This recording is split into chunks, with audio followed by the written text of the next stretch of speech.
La variazione di assestamento del bilancio comunale porta a nuove risorse per servizi sociali, cultura, manutenzioni e grandi opere con interventi distribuiti tra il 2026 e il 2028.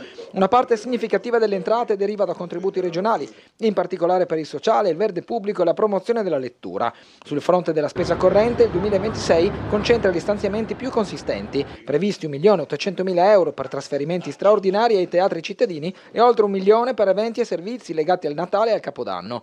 Per quanto riguarda la parte corrente 1.800.000 euro per il finanziamento dei musei e teatri, 1 milione di euro per gli eventi natalizi, ma parliamo anche di 550.000 euro per quanto riguarda la manutenzione del verde urbano, 400.000 euro per l'area sport, 600.000 euro per gli arredi scolastici, 1.200.000 euro per l'area cultura, quindi una variazione molto corposa. Sul fronte degli investimenti la variazione di conto capitale vale complessivamente circa 182 milioni di euro. Tra gli interventi principali tornano la riconversione dell'ex fabbrica macchine, la riqualificazione della piscina Bianchi e la cittadella dello sport e della salute a Montebello, sostenuti anche da project financing privati. Nuovi fondi regionali e statali finanzieranno inoltre il restauro di Palazzo Gopcevic, lavori alla scuola Sauro, al Conservatorio Tartini e gli interventi nell'area di Piazza Libertà con la già annunciata recinzione, costo 1.200.000 euro. Le risorse che stanziamo ulteriormente per quanto riguarda strade e marciapiedi, che si aggiungono ai 5.400.000 euro stanziati nel 24,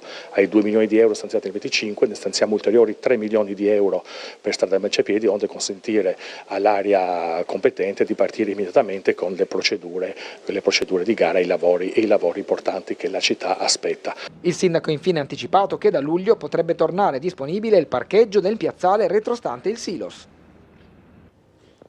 Ben ritrovati con la rassegna stampa di questo appuntamento di Sveglia Trieste. Avete sentito dal servizio, ieri c'è stata la presentazione dell'assestamento del bilancio comunale con 182 milioni per quanto riguarda gli investimenti. Ci sono alcuni riferimenti precisi a strade, marciapiedi, verde pubblico, sorveglianza, cultura, sport ed eventi. Anche questa notizia data ieri dal sindaco della possibile quasi sicura, riapertura del parcheggio accanto al Silos dal 1° luglio.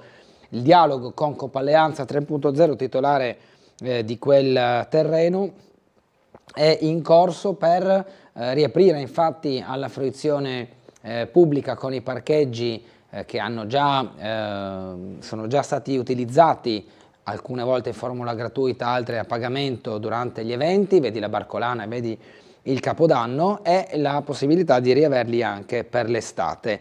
Tra le altre notizie della pagina, targa per i monopattini elettrici, in città scattano i primi controlli, multe fino a 400 euro per l'obbligo di assicurazione, c'è tempo fino al prossimo 16 luglio. Da lunedì asfaltature e deratizzazioni.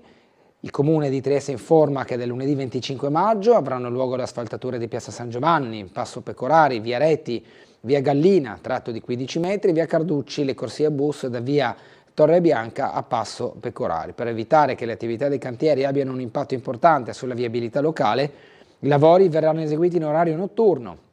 Avranno una durata di 7 giorni, salvo condizioni meteo avverse. Il presidente Consalvo ieri ascoltato durante una commissione comunale su invito di Adesso Trieste, il presidente dell'autorità di sistema portuale Marco Consalvo ieri mattina ha preso parte a un'audizione consigliare per discutere delle numerose partite aperte in termini di sviluppo che si configurano su un piano sia locale sia nazionale ma anche internazionale. Ritratto di Italo Svevo, il Comune presenterà la sua offerta all'asta e l'opera di Leonor Fini è considerata un pezzo dell'identità di Trieste. Per l'olio su tavola dipinto nel 1928 la stima oscilla tra i 15 e i 25.000 euro. E vediamo accanto, espulsa dall'aula la consigliera del Partito Democratico Pucci, realtà distorta.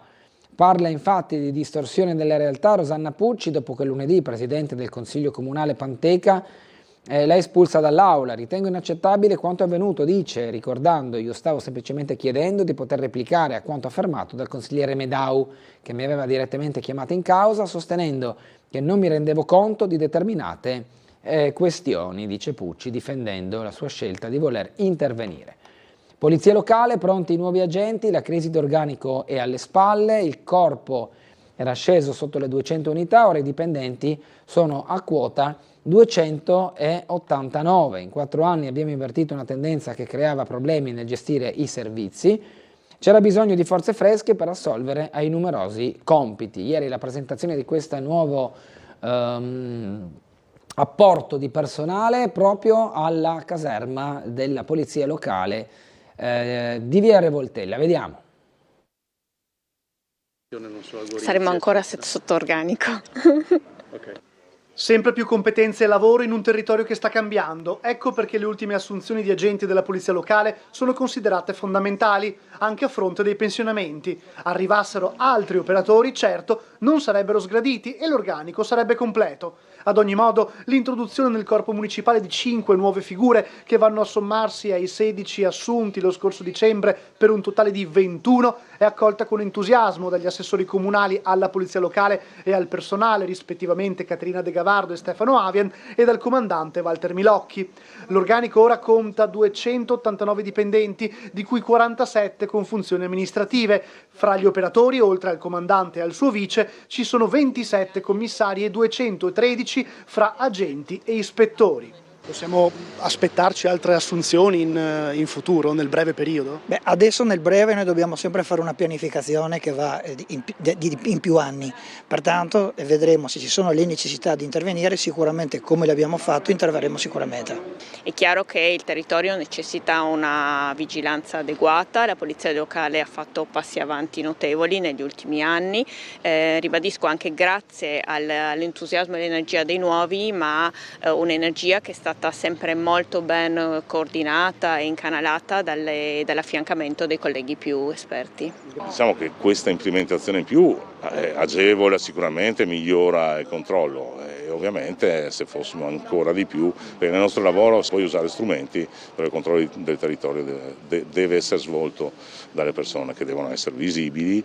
Per i nuovi agenti è previsto un periodo di prova di 6 mesi e dovranno svolgere una serie di corsi per prepararsi ad affrontare tutti i contesti in cui sono chiamati a operare. C'è l'obbligo del superamento, ad esempio, del maneggio dell'arma, per cui stanno già facendo la formazione al poligono di Opicina, fanno un periodo di addestramento qui da noi nel corpo, vicino ovviamente a colleghi anziani per vari aspetti, da partire a compilare un preavviso, un verbale di sequestro, un verbale di rimozione, fino a aspetti un po' più particolari e peculiari, e in più tutti fanno 4 settimane a Paluzza insieme agli altri colleghi della regione, dove hanno una formazione dal commercio all'edilizia, all'ambiente, alla procedura penale, all'infortunistica stradale. Ancora dal piccolo, l'impennata di processi in assise, 20 in un anno, è impattante. Pesano quelli legati all'immigrazione clandestina e a breve al vaglio della Corte anche 2 omicidi. Così è lo scenario dei processi in assise. Oltretutto l'Aula, ancora inagibile dopo il nubifragio di settembre, a complicare infatti la gestione dei tanti processi in assise c'è l'inagibilità dell'Aula deputata a ospitare questo organo collegiale. Le notizie di giudiziaria, Erika e Olena arrivano sul banco degli imputati. Venerdì Podmenic sarà a giudizio per il delitto dell'ex ghetto, Stasiuk alla sbarra a luglio per il figlio ucciso. Questo è il calendario dei processi a carico delle 2 donne sui 2 distinti fatti che le vedono coinvolte. Affissi adesivi antisemiti contro l'avvocato Costoris, indagini della Digos raffigurano il suo volto con una stella di David e la scritta sionista infame. Questo che vedete l'adesivo in fotografia. Non mi lascio intimidire, dice, mi prendono di mira perché sono un moderato. La risposta dell'avvocato Costoris. Rogo fatale al 5° piano, autopsia sulla 77enne, la procura ha disposto l'autopsia sulla salma di Susanna Lenard, 77 anni, morta nel rogo che lunedì mattina ha divorato il suo appartamento al 5° piano di Viale D'Annunzio 79. Nel prossimo servizio che vi proponiamo, andato in onda ieri in apertura del telegiornale, andiamo a sentire anche le parole di chi ha tentato di capire la situazione in quella mattina con tutto il trambusto che ha seguito all'incendio dell'appartamento della 77enne. Sentiamo. Alle 7:40 circa sono scesa per andare a un appuntamento e mi sono accorta di sto fumo che usciva. Sono scesa sotto e al quinto piano suona dalle persone vicino, la signora che con il cagnetto l'ha uscita anche lei, dice se la signora accanto prova a svegliarla, invece non rispondeva e il fumo era proprio denso che usciva fuori. L'ho chiamata anche al cellulare pensando che magari dorme e così sente il cellulare, si sveglia e non ha risposto. Questo è il racconto dell'inquilina che risiede al 6° piano del palazzo di Viale D'Annunzio 79, che scese le scale a livello sottostante durante l'incendio, ha cercato in tutti i modi di salvare la 77enne Susanna Lenard, ha bussato alla porta, ha suonato al campanello, l'ha pure chiamata al cellulare, ma niente. Con ogni probabilità la donna era già morta sul suo letto, considerando che il corpo è stato trovato carbonizzato dai pompieri che hanno dovuto sfondare la porta. I vigili del fuoco, insieme con la squadra della polizia scientifica, indagano sulle cause del rogo. Una delle ipotesi rimane quella della sigaretta lasciata accesa e forse pure di un contestuale malore della donna, ma al momento dal comando di Via d'Alviano viene riferito che non c'è ancora alcuna certezza sull'innesco che ha provocato l'incendio, i 13 intossicati e l'evacuazione completa del condominio. L'appartamento andato in fiamme è stato posto sotto sequestro dalla polizia in attesa delle indicazioni della magistratura, mentre tutti gli altri inquilini sono rientrati a casa nel pomeriggio. Il giorno dopo la tragedia sono molte le persone a ricordare Susanna, la pensionata appassionata di musica e canto, era stata responsabile infermieristica di Casa Bartoli, la struttura per anziani comunale di San Luigi. A ricordarla con affetto Flavio Pauletti, direttore della struttura complessa di Asugi, che si occupa di gestione delle prestazioni sanitarie e dell'attività sociosanitaria. Susanna ha lavorato con me per molti anni, era direttrice della Casa Bartoli, una casa di riposo, una persona veramente sempre molto disponibile e presente e un punto di riferimento per tutto il gruppo professionale degli infermieri di Casa Bartoli. Una persona che insomma si spendeva molto per gli altri, da quello che abbiamo capito. Assolutamente, anche questo, lei era veramente con le persone anziane, le attiva, le faceva sorridere, le faceva partecipare per quanto possibile. Davvero una collega importante con cui ho lavorato benissimo, sono molto dispiaciuto. Proseguiamo con il piccolo, nuove infrastrutture di laboratorio per la Fondazione Italiana Fegato, il presidente Tiribelli, così potremo ampliare la nostra attività di ricerca. L'innovativo sistema di Live Cell Imaging consente di osservare in tempo reale le cellule. Processo civile telematico, regole omogenee e condivise per snellire il lavoro del Tribunale dei minori e del giudice di pace. La sottoscrizione del vademecum al processo civile telematico è stata firmata ieri mattina in tribunale. Andiamo oltre con le notizie e passiamo a Muggia, invasione di cinghiali a Muggia, rinforzati i cassonetti dei rifiuti, installati nuovi ancoraggi per evitare il rovesciamento dei contenitori. Qui un cinghiale con una foto del profilo Facebook del sindaco Polidori che ribaltano i cassonetti in cerca di cibo. I precedenti supporti non avevano resistito alla forza degli animali ed è per questo che è arrivato il potenziamento dell'ancoraggio. Dalla regione 700.000 euro per l'agroalimentare carsico, si punta ad aumentare il livello di competitività del settore, poi consolidamento della scuola Pascoli a Duino Orisina, appena diventerà del comune. Non appena l'ufficio tavolare avrà completato la procedura di iscrizione a nostro favore della parte della proprietà dell'edificio e del giardino della scuola Pascoli, che apparteneva ai privati fino a dicembre, procederemo immediatamente ai necessari lavori di consolidamento della struttura. Questa è la risposta dell'assessore ai lavori pubblici del comune di Duino Orisina, Lorenzo Corigliano, ai consiglieri d'opposizione Massimo Romita e Sergio Milos, Alleanza per Duino Aurisina, il loro partito, firmatari di un'interrogazione sulla situazione della scuola di Sistiana. Tra le altre pagine delle segnalazioni l'iniziativa, all'ospedale maggiore 25 carabinieri donano il sangue, doppio giorno infatti di campagna di sensibilizzazione. A 10 anni dalla morte uno spazio urbano da intitolare a Marco Pannella, è la proposta di Emanuele Cristelli. Nel Borgo Teresiano torna il Wine Fest. Seconda edizione del Borgo Teresiano Wine Fest è stata presentata ieri dal vice sindaco e assessore alle politiche economiche Serena Tonel e dagli organizzatori Elena Parovel e Filippo Vidiz nella sala giunta del municipio. Coinvolgerà 6 wine bar, 2 atelier, 6 tra artigiani e musicisti, nonché il Teatro La Contrada e il festival dedicato al mondo dei vini di Trieste e ai locali situati nel Borgo Teresiano, cuore storico della città, in programma dal 28 maggio al 2 di giugno. Viaggi archeologici nella galassia, come riporta Stefano Schirinzi in questo articolo. Per andare adesso alle pagine interne del quotidiano, da pagina 2 in avanti diamo una rapida lettura. 20 cantieri sui binari e una settimana di disagi, parliamo del trasporto ferroviario con gli interventi sulla linea Trieste-Venezia, treni più veloci, ma i problemi per gli utenti saranno inevitabili. Ieri cancellati i convogli regionali e i ritardi nelle Frecce, operai a lavoro anche sui marciapiedi e pensiline alla Tisana, Tor Viscosa e San Giorgio di Nogaro. Il programma con le migliorie tecnologiche e la sistemazione di nuove casse di manovra.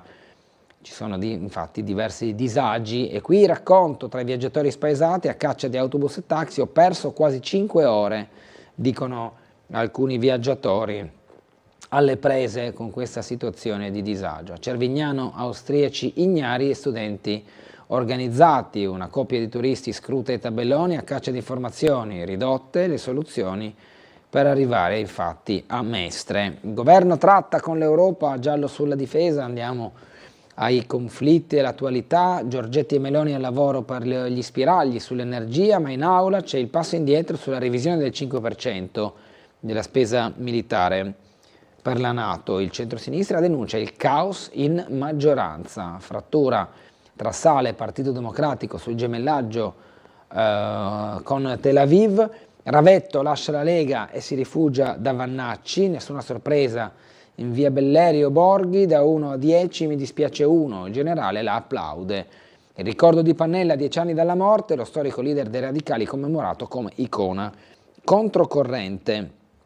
Andiamo poi alla pagina successiva. Il timore di un cappotto alle comunali spinge Meloni ad anticipare l'Election Day. L'idea del centrodestra di unificare le campagne elettorali per limitare i danni non è da oggi che nell'inner circle di Giorgia Meloni si dà per scontato un anticipo delle politiche alla primavera del 2027 in un election day con le comunali senza aspettare la scadenza naturale in autunno. I fratelli di Giorgia lo avevano messo in conto già nel 2022, quando dopo aver vinto le elezioni il 22 settembre si ritrovavano a dover gestire una legge di bilancio scritta da Mario Draghi da approvare in fretta e furia per evitare di piombare nell'esercizio provvisorio dopo 2 mesi di governo. Una scelta obbligata, quella del voto sotto la pioggia causata dal long Covid, ma non più giustificata in assenza di un'emergenza, tanto da consentire al prossimo giro di tornare alla normalità, anche anticipando di 6 mesi la fine della legislatura. Malgrado nei partiti vi sia anche una scuola di pensiero attendista, la convinzione che vada evitato un bis ad alto rischio per la stabilità del Paese prevale ai piani alti delle istituzioni e quindi anche del governo. Vedremo la decisione che sarà presa. Il caro energia e l'illusione del deficit, riporta Marco Zatterin, l'attualità con i fatti di Modena, il Coudri voleva uccidere, escludiamo il terrorismo. Convalidato l'arresto del 31enne, voleva colpire più persone possibile, disposto un periodo di osservazione nelle condizioni di strutture specializzate. Tra le aggravanti contestate c'è quella delle lesioni gravissime procurate dall'uomo. Duello tra Lega e Forza Italia sulla cittadinanza agli eroi. Da Fratelli d'Italia arriva lo stop alla modifica della legge vigente, Carroccio in pressing. Ancora le notizie d'attualità con Trump che concede 2-3 giorni all'Iran, ma sono sempre pronto a colpire. Gli ayatollah promettono di aprire nuovi fronti di guerra in caso di attacchi. Abbiamo il dito sul grilletto, oltre a strumenti e metodi tutti da scoprire. Il Pakistan e 3 paesi arabi stanno agendo da mediatori. L'allarme da parte delle G7. I dubbi di Teheran sul sistema dei negoziati dalla controparte europea. Il tycoon prigioniero del suo azzardo, consensi a picco. La guerra doveva essere una breve incursione, non si vede ancora una soluzione, la crisi però è anche interna. Spari sulla flottiglia, Israele ferma le barche, Tajani si appella alla protezione, non si conosce il materiale usato per i proiettili. Tel Aviv risponde armi non letali, proiettili di gomma. 29 italiani a bordo, dagli attivisti ai politici. Lo spettro dell'odio razziale dietro l'orrore di San Diego. Le indagini si stanno concentrando sulla lettera d'addio lasciate da 2 teenager nella strage a San Diego in particolare. Controlli ai confini, andiamo avanti. La conferma di Piantedosi dopo il forum Med9 di Rovigno. Nella città istriana, riuniti i ministri degli interni di 9 paesi mediterranei, lavorare a una efficace gestione dei confini esterni dell'Unione Europea, e quindi arriva poi la conferma di questa decisione dei controlli ai confini che andrà avanti. Slovenia, c'è l'ufficializzazione, Janša sarà il candidato premier, il paese va dritto verso un nuovo governo di centrodestra, il voto di fiducia forse è messo in agenda nella giornata di venerdì. Ambasciatore di Israele a Zagabria, no di Milanovic, le tensioni nell'area est. Sabioncello, crepe sul ponte verso l'opera di risanamento, il progettista, avevo allertato l'appaltatore, sia un reinvestimento con una copertura in poliuretano. L'opera è lunga 2404 metri ed è stata costruita dalla China Road and Bridge Corporation. Parco rotante a Pola, ok, lavori di demolizione. Per andare alla pagina successiva con la tragedia alle Maldive, recuperati i corpi di 2 sub nella grotta. Le salme sono della professoressa Monica Montefalcone e di Federico Gualtieri. Il team specializzato a capo delle operazioni può immergersi di nuovo oggi. Il marito della docente, voglio ricordare lei e la mia figlia, con un sorriso, anche la forza di quest'uomo di superare questo grave lutto. Vediamo le foto dei 2 volti dei sub recuperati e il tratto di mare che è battuto adesso dagli esperti subacquei finlandesi che sono arrivati in supporto per questa difficile operazione di recupero dei corpi dei sub. Ragazzini col mito di Hitler, denunciati 13 minorenni uniti dall'odio a Siena. Il caso invece del patron di Mango, arrestato il figlio per omicidio, la svolta di queste indagini a Madrid. Antigone lancia l'allarme, le carceri sono troppo piene. Il rapporto dell'associazione Antigone che lancia un grido d'allarme, i detenuti sono sempre di più, le carceri scoppiano con un sovraffollamento pari al 139,1%. Caos in aula per Martina, volano insulti e minacce con la famiglia Tucci e quella della vittima di femminicidio quasi alle mani. Alessio non sarà più in presenza. Il caso a Napoli. Mobilità, supercomputer e intelligenza artificiale, la rivoluzione PNRR nelle aule del Friuli Venezia Giulia, con la rete EFC, decine di iniziative in regione, protagoniste la Sissa e la scuola di Toppo Wasserman di Udine, con implementazioni digitali a beneficio delle scuole. Via Bonomea, workshop tra scienza e giornalismo, la 2 giorni di questa rassegna all'interno della Sissa. Siamo sempre in regione, fondi per il caro energia, nella legge multisettore, in consiglio il DDL Omnibus, 14,4 milioni per le aziende di logistica e di trasporti, aumentata la dotazione per il Ronchilinate, la minoranza critica i tanti emendamenti. Ieri abbiamo sentito alcuni consiglieri riguardo a determinate variazioni di poste precise sul bilancio regionale. Non c'è un stanziamento di fondi ma una redistribuzione delle risorse già assegnate. Vediamo cosa ci hanno detto i consiglieri che abbiamo sentito ieri in piazza Oberda. Sono diversi gli argomenti affrontati nella legge multisettoriale, si passa dai servizi cimiteriali alla politica della casa, dalle infrastrutture alle piccole e medie imprese. Abbiamo sentito diversi consiglieri regionali rispetto a quelle che sono le priorità di questa legge. La nostra legge regionale che cerca di sostenere ovviamente il mondo dei tecnici comunali, dei tecnici che poi cercano di rendere conformi ovviamente gli edifici che costruiti prima di una certa data o in alcuni casi avendo perso sia per il terremoto sia per fasi alluvionali la documentazione, non possono rendere più la dichiarazione di conformità strutturale degli edifici. Abbiamo proposto una norma che consentirà, nel caso proprio di perdita certificata degli archivi, laddove esiste un titolo edilizio che cita la conformità strutturale, di riconoscerla come valida. Intensificare le sedute dell'osservatorio sul caporalato, sul problema appunto della tutela dei lavoratori più fragili, soprattutto in agricoltura. L'ultima considerazione è che ancora una volta la scuola dell'obbligo non tiene conto che prevede i 16 anni e dunque per quel che riguarda lo scuolabus ci sono dei contributi fino alle scuole medie e inferiori, ma noi riteniamo che bisogna garantire un trasporto in sicurezza anche per i ragazzi fino a 16 anni. Con questa multisettoriale noi facciamo proprio una norma nazionale che d'ora in poi chi vorrà cremarsi dovrà decidere ovviamente con due elementi, o una dichiarazione notarile, cioè con un atto notorio, o rilasciando presso il comune di appartenenza le volontà presso le dichiarazioni di trattamento dei propri dati sensibili. Quindi non sarà più affidato a un parente, anche vicinissimo come era finora, la sensibilità o meno su questo tema, le volontà. No, le volontà vanno scritte. Il grosso della discussione sarà sugli emendamenti presentati dalla Giunta regionale, presentati ieri, dove ci sono chiaramente importanti risorse spostate per quanto riguarda il rilancio impresa, occupazione, per l'aiuto alle imprese per i costi dei carburanti, sul fotovoltaico, e poi ci sono delle importanti nomi della cultura. Ancora dal piccolo Gelmini, il Friuli Venezia Giulia è un modello, sì al ritorno delle province, l'intervista di Marco Ballico a Maria Stella Gelmini che ieri era a Udine. Gli scatti del terremoto esposti in piazza Oberdan.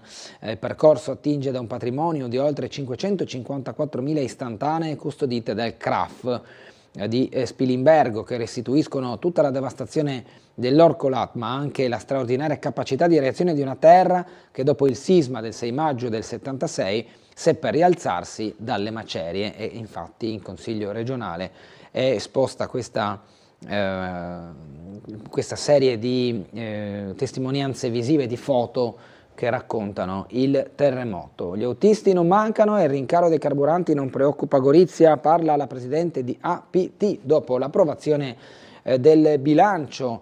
Intervista di Alex Pessotto alla presidente dell'APT Gorizia, Caterina Belletti, per la gestione del trasporto pubblico locale isontino. La Mitteleuropean Race, la storia e i motori, i giorni delle auto a Trieste, la corsa Opicina, la memoria, le tradizioni, un viaggio di regolarità tra Friuli Venezia Giulia e Slovenia, il cronometro incontra lo sport, la cultura e l'identità condivisa.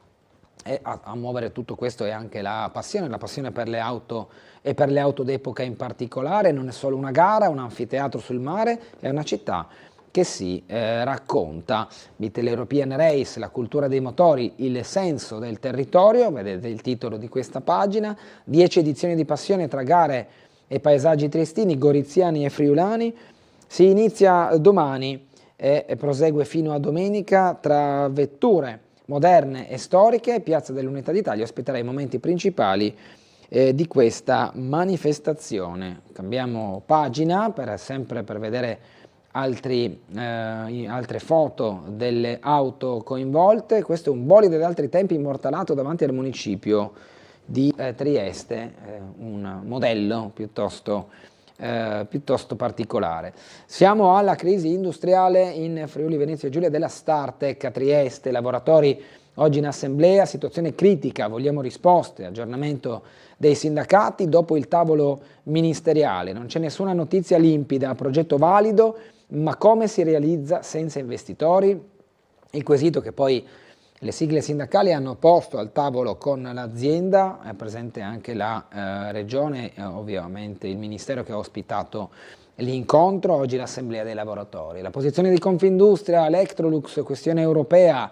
Agrusti, presidente di Confindustria Alto Adriatico, dice bene il Friuli Venezia Giulia sulla filiera, ma ora serve introdurre dazi selettivi. A rischio 1.700 posti che salgono ancora, contando anche i 200 contratti a termine di tutto l'indotto. Pagine di economia, nuova centrale a Monfalcone, parco fotovoltaico in Friuli, A2A ha investito 615 milioni. Spadoni dice per le dighe proporremo alla Regione una congrua remunerazione. Alla Chito proclamato lo sciopero per venerdì per la sentenza dello stabilimento Chito di Tarvisio. Il progetto Ghana conquista nuovi partner, la società Simest di Cassa Depositi e Prestiti e l'Agenzia Umana collaborano alla formazione dei tecnici africani poi da introdurre nel sistema produttivo regionale.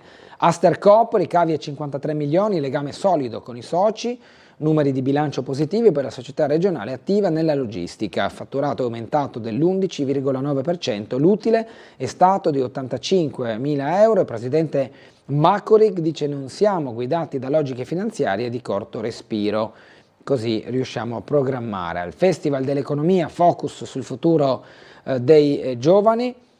Con la pagina economica abbiamo chiuso, torniamo a quella triestina, abbiamo sfogliato prima, andiamo a una notizia che riguarda invece la politica, perché il gruppo di Futuro Nazionale, ovvero il gruppo per il partito guidato da Vannacci, si sta organizzando ora con diverse anime che stanno dando vita a dei diversi forum cittadini. Ieri c'è stata l'occasione per partecipare a uno degli incontri proprio di Futuro Nazionale. Andiamo a sentire l'intervista a Federico Pastor che ha recentemente dato vita proprio a uno di questi gruppi.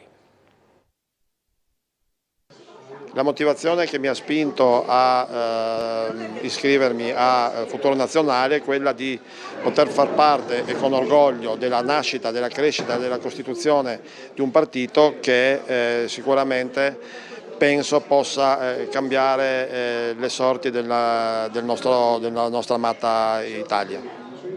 Con questo noi andiamo in pubblicità, torneremo tra poco, saremo in compagnia di Laura Palutan, presidente della 7ª circoscrizione della lista di piazza. Vi ricordo che a seguire saremo assieme al dottor Dino Cafagni, esperto di storia e cultura triestina, dalle 9 alle 10 questa mattina. A tra poco.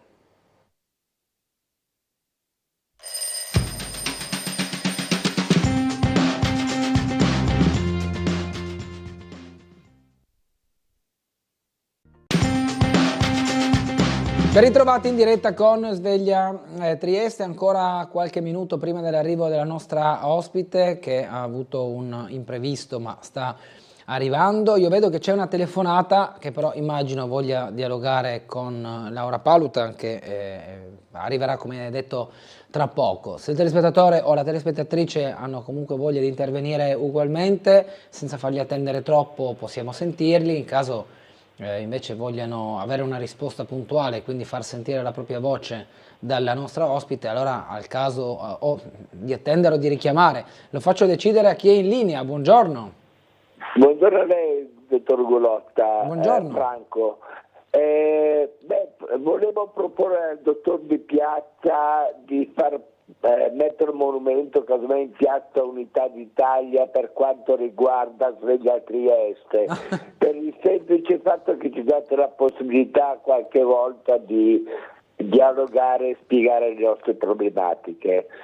Ok, ieri mattina c'è stato il primo persona che è venuta lì in trasmissione, che era un giovane ragazzo, non ricordo come si chiama, sì. Ecco, e faceva una promozione per quanto riguarda piste ciclabili o altro. Sì. Ecco, la cosa che mi ha buttato fuori di testa è stata quella quando gli ho chiesto, no, se aveva mai visto Amsterdam o l'Olanda, sì, che diciamo è molto preparata sulla mobilità ciclabile e tutto il resto. Il ragazzo giustamente ha detto no, io l'Olanda non l'ho mai vista, neanche Amsterdam, e faceva una promozione a Trieste per muovere le biciclette. Sì. Allora mi domando, come mai noi continuiamo a avere come politici dei grandi chiacchieroni e non abbiamo persone competenti o che perlomeno vanno, visionano qualcuno che ha già creato 30 anni fa la mobilità ciclabile, prendiamo gli spunti e li trasmettiamo sul territorio anziché cadere dalle nuvole, perché questo è successo anche col passaporto alle poste. Cosa vuol dire? Che negli Stati Uniti il passaporto alle poste lo facevano da 30 anni, certo. In Italia sono un paio di anni che lo fanno. Se noi solo consideriamo che in Italia dietro ai passaporti ci saranno stati 3, 4, 5 mila poliziotti che per 30 anni potevano essere messe sulle strade a fare il servizio giustamente che deve fare la polizia, anziché dargli l'incarico di fare i passaporti come da 30 anni fanno negli Stati Uniti. Questo era un po' il ragionamento, smettere di avere dei chiacchieroni a livello politico ed avere persone più competenti. Competenti vuol dire che vanno, visionano in altri stati che le cose funzionano e ci riportano in Italia. Come il passaporto, come le biciclette, come la pattumiera, ce ne sono mille di situazioni che noi ci aggreghiamo a dei chiacchieroni che fanno le loro idee senza competenza, quando d'altra parte sono già 30 anni che quelle idee funzionano. Molto chiaro. Grazie Franco, grazie del suo spunto. Intanto ci ha raggiunto in studio Laura Palutan, presidente della 7ª circoscrizione della lista di Piazza. Ben trovata, buongiorno. Grazie, buongiorno Tutta a tutti. Di corsa per...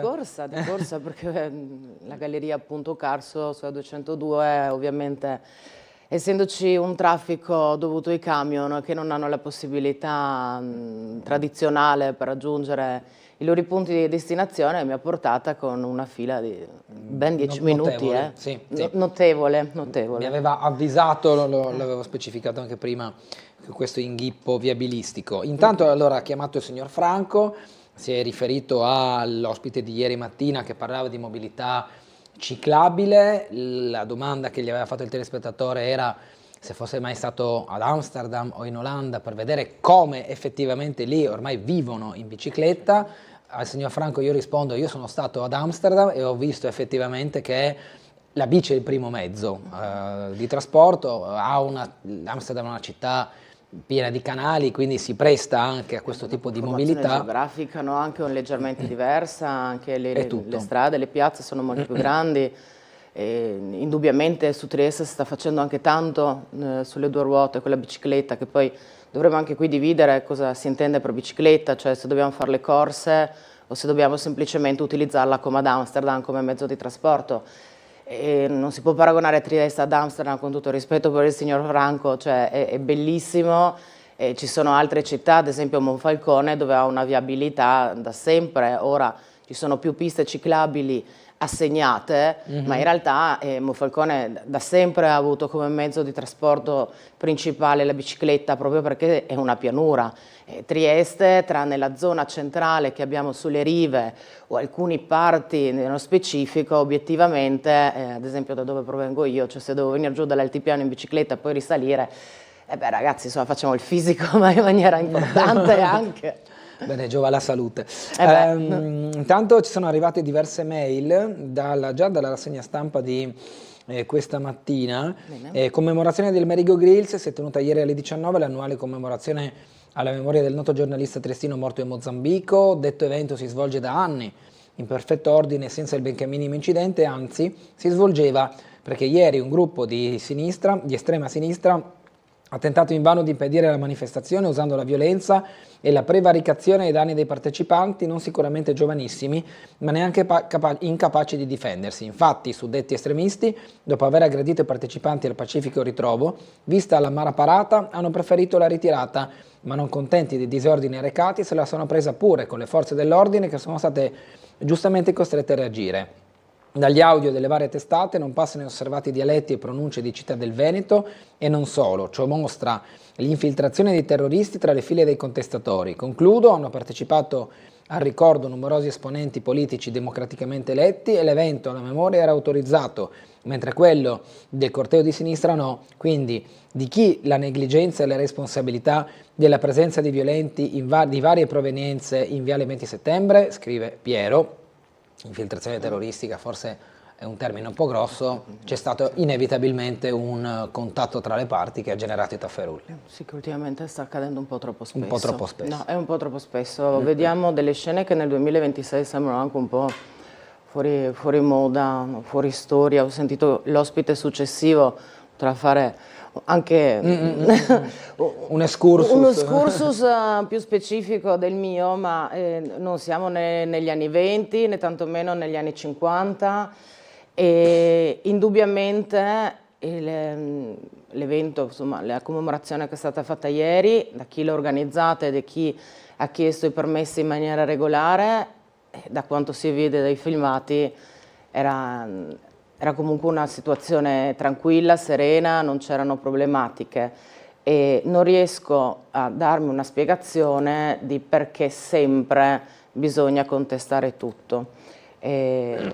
Poi ci sono determinati segnali, determinate cose che insomma sono anche ben sanciti dalle leggi, quindi non riesco a capire perché nel 2026 dobbiamo parlare ancora di queste cose e comportarci fra l'altro in determinate maniere, quando potremo andare tranquillamente avanti ed essere più uniti su determinate situazioni che ci coinvolgono entrambi i lati, no? Perché in questo momento, il 2026, come ho detto prima, sembra di vivere in una situazione storica completamente diversa e manifestiamo per delle realtà che non esistono più e ringraziando il cielo, fra l'altro, non potranno nemmeno più ripresentarsi, almeno sui nostri territori.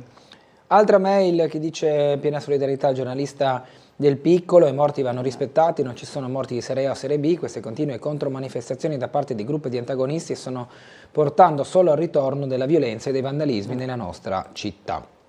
C'è un compleanno speciale da parte di una telespettatrice che ci manda la foto del proprio micio che compie 20 anni e quindi un attimo che lo apro perché ho aperto, eccolo qua. Complimenti, complimenti carino, a questo gatto di 20 anni, è stato festeggiato a dovere dalla propria proprietaria. Ci sono anche delle notizie carine. Ci sono anche delle cose così, faremo un telegiornale solo di buone notizie. Dai, ho sempre detto, viva i gatti. Il mio obiettivo. Buongiorno, ieri nella passeggiata del Porto Vecchio ho trovato in una siepe magliette e pantaloni, li ho buttati nell'immondizia e sempre gente che esce ed entra nei magazzini abbandonati, questo diciamo che purtroppo è una consuetudine già da tempo. Da tanto tempo, non solo in quella zona, ci sono anche delle zone a Valmaura dove compaiono appunto vestiti abbandonati. Ormai è sulla bocca di tutti, è una verità, se la vogliamo nascondere o meno, io voglio essere sincera come sempre, loro arrivano, sanno perfettamente dove arrivare, come arrivare, c'è chi li accoglie, c'è chi gli dà il cambio, che sia per strada o che sia famosa Piazza della Libertà, questo ormai è un dato realistico.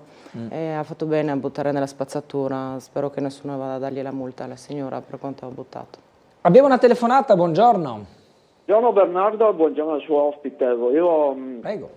Volevo dire praticamente che concordo con la sua ospite su quello che è stato detto, perché è inutile che nel 2026 succedano queste cose qui, perché la violenza non è una bella cosa, bisogna agire sempre con la pace, ecco, perché è ora di finirla sinceramente, perché non si può andare avanti così veramente. Beh, insomma, penso che si trovino tutti d'accordo, almeno persone di buon senso, nel dire che non è la violenza la risposta a livello locale, a livello internazionale. E comunque solidarietà a Giampaolo Sarti e solidarietà all'avvocato Costoris. Bene, grazie del suo intervento, una buona giornata. Anche a lei. Grazie, queste sono le immagini del servizio di ieri con ciò che è accaduto in Viale 20 Settembre. Perché Giampaolo, che conosciamo bene o male tutti, è un giornalista che cerca di entrare proprio nel vivo e non è la prima volta che in qualche modo ci rimette personalmente, fisicamente, dispiace che accadano queste cose. Una mail dice: il quotidiano Il Piccolo ha pubblicato un articolo nel quale si deduce che la chiesa delle Beate Vergini del Soccorso verrebbe privata del suo parroco Don Paolo Rakic. Tale scelta, che sembra non avere connotazione pastorale, sta destando non poca preoccupazione e dispiacere nella comunità, che Don Paolo Rakic ha saputo custodire e far crescere con costante presenza e vicinanza. Spero che chi di competenza possa rivalutare tale scelta ascoltando la voce delle persone che quotidianamente vivono quella chiesa. Grazie e buona giornata, scrive Martina Pompei. Ricade tutto questo in un giro di cambia, anche perché c'è anche Gesù Bambino Operaio, no? Che voluto dal vescovo. Sì, esatto. Quindi lasciamo la diocesi, insomma, ci sarà, se andiamo a occuparci anche di questo. Andremo a chiedere, a bussare alla porta della curia, sì, ci sarà sicuramente un motivo, il parroco nel suo posto. Sì. Ogni tanto lo fanno anche per cambiare la diocesi, no, all'interno, in modo di avere anche persone diverse, non rimangono sempre fissi nello stesso posto. Poi anche lì, insomma, c'è una politica interna per la quale vengono fatte determinate scelte piuttosto che altre. Altra mail: buongiorno alla Presidente Palutan, Claudio Visintin. Come lei sa, a Campanelle, vicino alla pista ciclabile e a capolinea della 33, c'è un appezzamento di terreno di boscaglia abbandonato che appartiene all'azienda sanitaria Asugi. Ho contattato il dottor Poggiana. Pensa sia cedibile quel piccolo appezzamento di terreno? Sono stati comunque calcolati possibili 33 parcheggi, che mi ha risposto: gentilissimo signor Visintin, valuteremo di concerto con il Comune la fattibilità e soprattutto la disponibilità finanziaria. A tal proposito sarà presentata un'interrogazione da Salvatore Porro, Vincenzo Zoccano in Consiglio Comunale, la realizzazione di un parcheggio rionale in zona Campanelle, ed è informata anche la consigliera D'Ambrosi, questo alla cortese attenzione della Presidente Palutan. Sì, noi ci siamo mossi, questa è una richiesta che, grazie ovviamente a Claudio, che ci arriva da ormai già più di un anno che la trattiamo, abbiamo già chiesto, abbiamo già fatto delle mozioni, anche per competenza, sia in quinta che in settima, e ovviamente c'è da avere un accordo fra Comune e Asugi. La prima risposta ovviamente è stata: in questo momento non è possibile, e Claudio lo sa perché ne abbiamo già parlato in forma privata. Se si riuscisse appunto a trovare un accordo con l'Asugi per cedere questo terreno, non è l'unico terreno, fra l'altro ci sono anche altri appezzamenti che possono essere interessanti, ma bisogna vedere anche con le varie variazioni, i vari interessi sia per il Comune sia per l'Asugi, se questo discorso è proseguibile. Percorribile. Abbiamo un'altra telefonata, buongiorno. Pronto? Non c'è nessuno in linea. Un attimo che mi segno, ok. Vediamo se ci sono altre mail. Pronto? Sì, prego signora, buongiorno. Io vi dicevo pronto, ma non sentivo nulla, non sentivo nulla, prego. Sono Silvia. Ci dica. Ecco, allora io sono veramente in attesa da decenni che ci sia questa pace proprio reciproca, come dire, di accettazione dell'idea dell'altro, ma purtroppo non c'è, perché c'è anche una grande provocazione da parte della destra, perché devo usare questo, perché è così. Finché vediamo la gente che va a fare i raduni col saluto romano, finché vediamo la seconda carica dello Stato che si vanta di avere il coso del duce, finché vediamo che non si riesce proprio a dire da parte della destra, perché poi il fascismo era una forza di estrema destra, se vogliamo, no? Un regime. Quindi se loro non riescono a staccarsi e a pacificarsi con la democrazia certo che sono stati eletti, perché non c'è altro, meno male, dico io, che sono stati eletti perché appunto c'è la democrazia, però non ci deve essere questa provocazione continua da parte della destra, che poi naturalmente cosa viene fuori? Viene fuori un altro estremismo, perché è quello antagonista, giustamente, no? È così. Se invece ci fosse proprio stato già all'inizio da parte della destra, eletta in Parlamento, eletta democraticamente, un vero distacco dichiarato e perpetrato, e anche per esempio impedito quei vergognosi raduni con il saluto romano, sicuramente saremmo arrivati molto prima a una vera pacificazione. Ecco, anche su Grills, diciamo che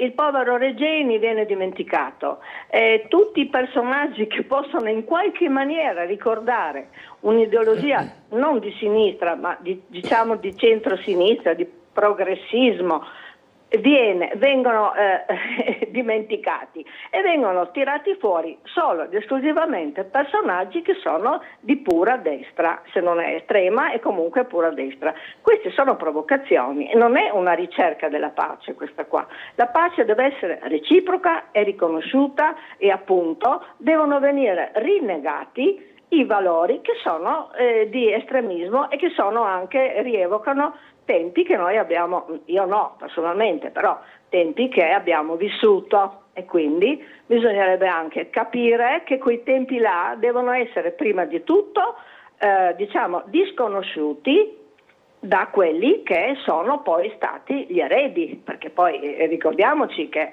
Almirante e tutti quanti erano dei fascisti che poi sono stati accettati, hanno accettato il Parlamento e sono stati traghettati nella democrazia del dopoguerra. Quindi un bel passo avanti lo deve fare prima di tutto la destra, che è quella che abbiamo nella storia d'Italia. Ecco, fin quando non vedrò più quelle cose vergognose, anche a Predappio per esempio, dai, non si può quella roba là accettare, non si può. I morti non sono tutti uguali, mi dispiace. Hitler non è uguale a, non so, un altro politico, a Moro, ecco, non sono tutti uguali. Non si parla male di morti, ma parliamo male del regime, parliamo male di una situazione di uno Stato che ha patito per 20 anni oltre la guerra e tutto il resto. Quindi pace sì, io sono la prima che aspetto la pace, l'aspetto proprio e la voglio, io sono contraria alla violenza, ma come potrei essere favorevole? Mai più, però ci deve essere rispetto da tutte e due parti e loro sanno benissimo che hanno in casa ancora i santini del fascismo, diciamolo, è così. Mi dispiace, ma è così. Non giustifico però i violenti, quello no. Però vedi caso c'è sempre una commemorazione di tipo di destra. Quelli personaggi della sinistra vengono quasi cancellati, anche i nomi delle vie, tante cose. Ecco, ci sono queste azioni che non sono certamente portatrici di pace. Grazie, ho detto la mia, buongiorno. Grazie, buongiorno. Paolo, prego. Qui, cioè, o sono fascisti o sono antifascisti. Allora, due cosine da dire. Innanzitutto non mi sembra che un discorso di pace può essere improntato in questo modo, perché un discorso di pace è eliminare questo tipo di provocazione. Ed è molto più simile a quello che ho fatto io, perché siamo nel 2026, esistono degli atteggiamenti che per l'epoca in cui viviamo non dovrebbero più esistere. Però, se dobbiamo essere onesti e anche molto cinici, ad oggi io vedo molte più manifestazioni di sinistra. Ho assistito e attualmente vedo bandiere rosse con un chiaro riferimento ai partigiani di Tito, vedo persone che inneggiano a un'ideologia che fra l'altro a Trieste fortunatamente non c'è mai stata, ma che comunque è di estrema sinistra e ha un bel rapporto con la nostra falce e il martello, che non è assolutamente stata cancellata da nessun luogo, a differenza di ogni tipo di riferimento al fascismo. Abbiamo distrutto palazzi per togliere via un fascio che è stato costruito, fra l'altro, in quel periodo. E come possiamo continuare purtroppo a vedere, ci sono delle manifestazioni che portano avanti le persone di sinistra, e a questo punto le accettiamo anche questa mattina, Piazza Libertà, dove vengono richiamate persone addirittura da tutta Italia per portare del cibo, dove fino ad oggi, magari mi aiuterai tu, ma io non so che sia stato chiesto un permesso, una possibilità di rimanere in quel luogo e soprattutto il cibo dove viene portato. E veniamo accusati noi della destra che creiamo problematiche. Allora, io sono della destra, sono di una destra democratica, è normale, sono un'imprenditrice. Il fatto che mi venga a dire o sei fascista o sei antifascista, perdonatemi, siamo nel 2026, questo discorso non deve assolutamente esistere. E a chiunque mi fa un discorso estremo di sinistra, gli invito volentieri ad andare in paesi dove in realtà esiste ancora un atteggiamento di sinistra e dove c'è un comunismo, e tutto questa loro libertà che hanno raggiunto nei luoghi, nello specifico in Italia, ma non esiste da nessuna parte, ma da nessuna parte. Sono delle dittature, è da evitare, da non seguire, da non guardare. Dobbiamo essere delle persone unite con ragionamento unico a salvare i nostri credi, le nostre volontà, le nostre culture. Cioè io veramente alle volte mi domando, o le persone non hanno mai studiato la storia, non hanno mai rivissuto, soprattutto vivendo a Trieste, perché sai, vivi in un'altra città, vivi a Roma, vivi a Milano, ma Trieste è una città che ha combattuto per almeno 200 anni per avere la sua totale indipendenza, e ora io mi devo vedere e sentire anche la signora che, ripeto, io rispetto la sua opinione, ma lei non mi può dire che è la destra che va a istigare la sinistra, perché mi perdoni, io vedo di continuo risse, atteggiamenti, ma già ieri, cioè io comprendo, è sbagliato, è punibile anche dalla legge, c'è la legge Scelba che proibisce il saluto romano, benissimo, ma nel lanciare oggetti provenienti dai tavolini d'Umbara, lei sembra un atteggiamento pacifico? A me non sembra un atteggiamento pacifico, ma neanche lontanamente. Dobbiamo andare in pubblicità, siamo alle 8:36 quasi, breve pausa, torneremo tra poco.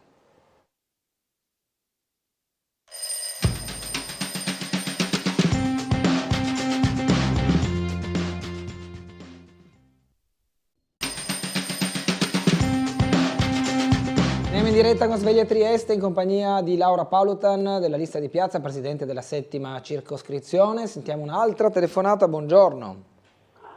Buongiorno Gulotta, buongiorno a lei e la sua ospite, Nivea. Prego. Allora, grazie, io volevo dire alla signora Palutan che sono perfettamente d'accordo con lei, ecco, questo è un dato. Però invece il mio discorso era che non ho capito se è stata fatta già la legge regionale o se deve essere fatta sulla DAT, cioè il testamento biologico, perché la regione legifera sul dopo la morte, invece dovrebbe legiferare sulla morte. Noi abbiamo cittadini che per lo SLA o da altre malattie sono allo stremo veramente, decidono di andare a porre fine alla loro vita negli stati esteri, perché qui in Italia, mentre altre regioni lo hanno fatto, il fine vita non se ne parla qui a Trieste o nel Friuli Venezia Giulia. Io volevo dire una cosa, io voglio essere cremata come ho cremato mio marito, però perché devo pesare su miei figli e su queste cose qua? Io ho già fatto il testamento biologico, adesso lo farò nuovamente, però l'associazione Coesioni dice per essere tutti liberi fino alla fine. Qui mi sembra che non siamo liberi neanche dopo la fine. Mi scusi signora Palutan, ho quasi 80 anni, perciò il problema comincia a diventare anche mio, no? Ecco. Non riesco a capire, parlo con lei perché se no fino a non so quando non riuscirò a parlare con nessuno, perché non si sa chi verranno ospiti, se della regione o d'altro. I funerali costano tanto, ma tanto, e essere cremati costa ancora di più. Però io non voglio addossare a mie figlie quello che sto facendo con mia madre e mio padre, che sono 28 anni loculi, perché quella volta proprio un assessore, posso fare nome e cognome, Lorenzo Bucci, e si è confuso sulla legge che diceva che devono essere messi anche nelle casse di zinco nei loculi, per cui non è più possibile. Per estimularli prima della mia di partita, devo pagare 3.000 euro per l'estumulazione e poi le ossa vengono anche loro il costo. Perciò io non credo che con questi tempi che ci sono, con le ristrettezze che abbiamo e che avremo ancora avanti con queste guerre in giro, tutte queste cose qua, devo addossare a mie figlie questo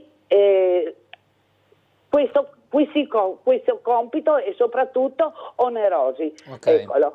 Perciò io penso che andrò nuovamente a fare il mio testamento biologico e voglio dire a tutti che si consegnano in via dei Modiano 5 del comune di Trieste, che insomma anche l'atto notarile, anche quello costa, per cui invece di semplificare la vita, ma non la vita, dopo la vita, addirittura ci mettiamo dei costi ancora altri su. Grazie. Grazie Nivea. Grazie, Nivea. Prego Paolo. Insomma, è un argomento morbido la mattina, comunque lo comprendo, ho vissuto purtroppo più e più volte. Fine vita.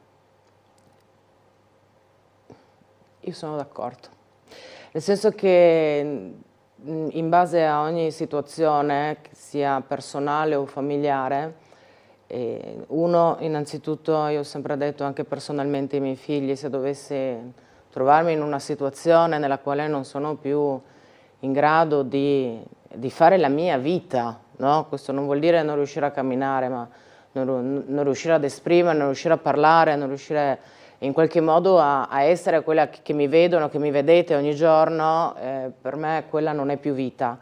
E quindi ho sempre detto, troverete un documento nella quale vi dico io di non farvi remore, perché in quel momento posso essere solo un peso e io stessa non starei bene in quelle condizioni. Mi rendo conto che ci sono delle persone che invece cercano di far pace anche magari con il proprio caro e di mantenerlo in vita il più possibile. Mi rendo conto che non è una scelta immediata e semplice, certo, però deve essere una scelta che è possibile e plausibile dalla persona o in primis o dei suoi familiari, perché alle volte fa quasi più male vedere una persona obbligata su un letto di ospedale, magari tenuto in vita con determinati macchinari, piuttosto che salutarla e ci vediamo in luoghi migliori.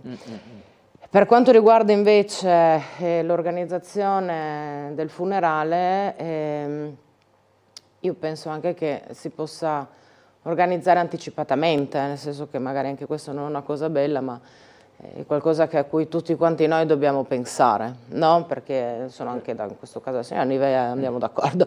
Io sono d'accordo sul discorso che è un po' più gestibile la situazione se appunto non veniamo, cioè se non veniamo sotterrati. Io sempre anche lì ci sono varie battute anche abbastanza macabre, un bel vasetto blu ve lo portate a casa, lo mandate in giro nei boschi, dipende un po' uno anche come ragiona sul percorso vita, morte, anche qui ci sono delle credenze religiose, certo, quindi ognuno deve essere in grado di poter fare la propria scelta. Ma penso che si può pagare tranquillamente anticipatamente nel fatto appunto di qualsiasi scelta si voglia fare nel momento della nostra dipartita su questa terra, e deve essere comunque una scelta personale e solo dei propri familiari, non deve essere di qualcun altro che sceglie per gli altri. Vero. Altra telefonata, buongiorno. Buongiorno, volevo chiedere alla sua ospite cosa ne pensa del focolaio di tubercolosi che è scoppiato al liceo a Trieste e da dove è partito, perché visto che è una malattia che ormai in Italia è quasi debellata, quindi è partita da qualcuno di qualche paese straniero. Sì. Se mi può dare una risposta. Grazie, buongiorno. Grazie a lei. Buongiorno. Allora, io fra l'altro ho mia figlia che fa il Carducci. Bene, lei ha fatto, è maggiorenne, ha fatto di sua spontanea volontà il test perché non era obbligatorio. Parecchi ragazzi hanno aderito al test, ci sono, ho letto sul giornale che ci sono 30 casi, alcuni me li aveva riportati direttamente mia figlia, che fortunatamente è risultata negativa ad oggi. E come è scoppiato? È scoppiato nel mese di dicembre, ci sono stati un caso nello specifico di tubercolosi e uno di scabbia, modo random, credo che era la stessa persona. E da lì ci sono stati i primi familiari che ovviamente hanno fatto il test e alcuni compagni di classe che ovviamente per vicinanza avevano avuto dei sintomi successivamente. Quindi l'istituto ha chiamato la SUGI e ha richiesto appunto di fare questo test. Bisogna specificare però alcune cose.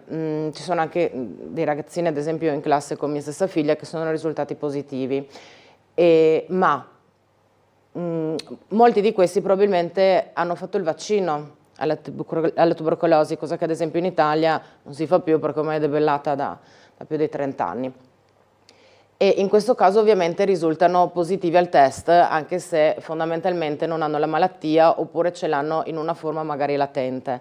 Io ora non riesco a comprendere, in maniera molto sincera, per quale motivo nel momento in cui non gli è stato effettuato il test, non gli è stato chiesto se erano vaccinati o meno, ma mi auguro che nell'arco dei prossimi 15 giorni avremo una conferma se questa positività alla tubercolosi sia dovuta ad aver fatto il vaccino piuttosto che a una sintomatologia che magari non è ancora iniziata ma che inizierà nelle prossime settimane.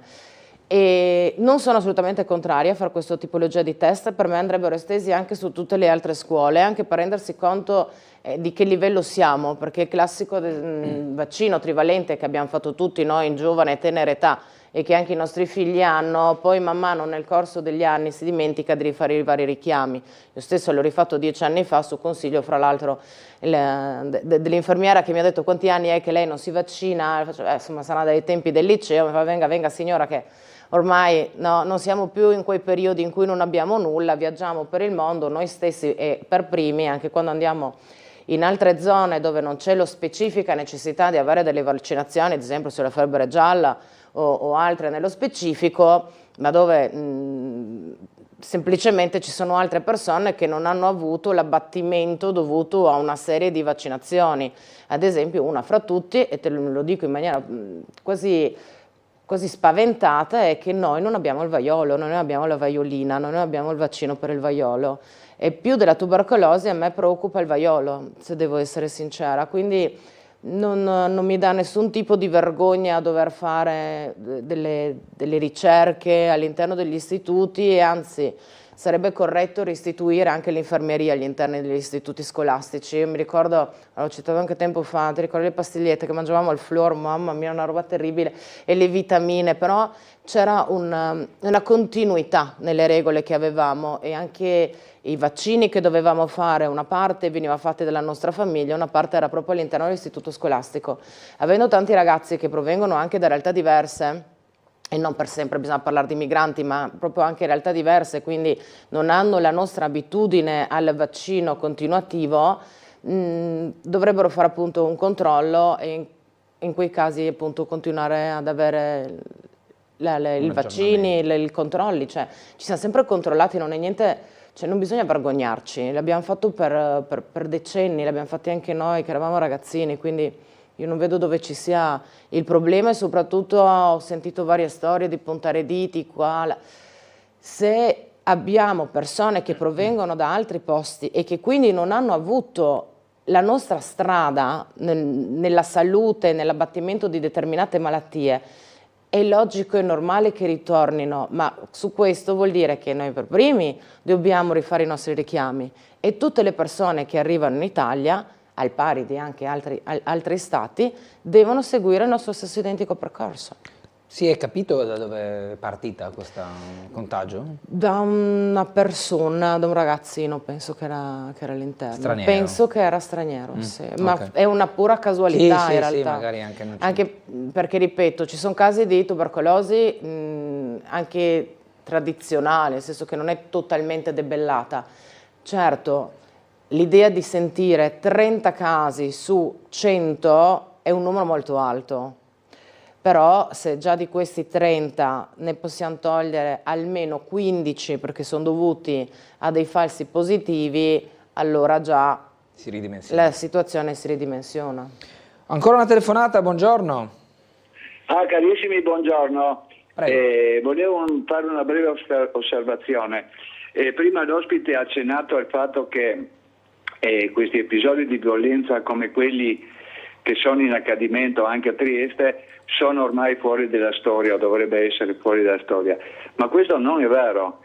Noi stiamo assistendo semplicemente a quelli che sono definiti prodromi politici, che sono quasi sempre degli eventi improvvisi e che non sono sempre progettati. Si riferiscono a fermenti ideologici e anche a grandi mutamenti socio-economici che spesso prefigurano delle svolte.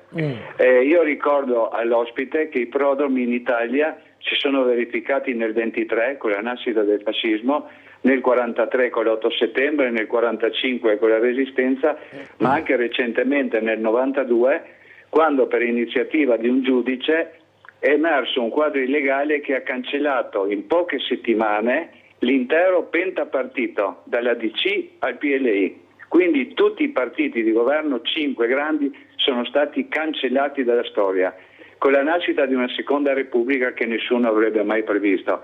Oggi le motivazioni sono invece diverse.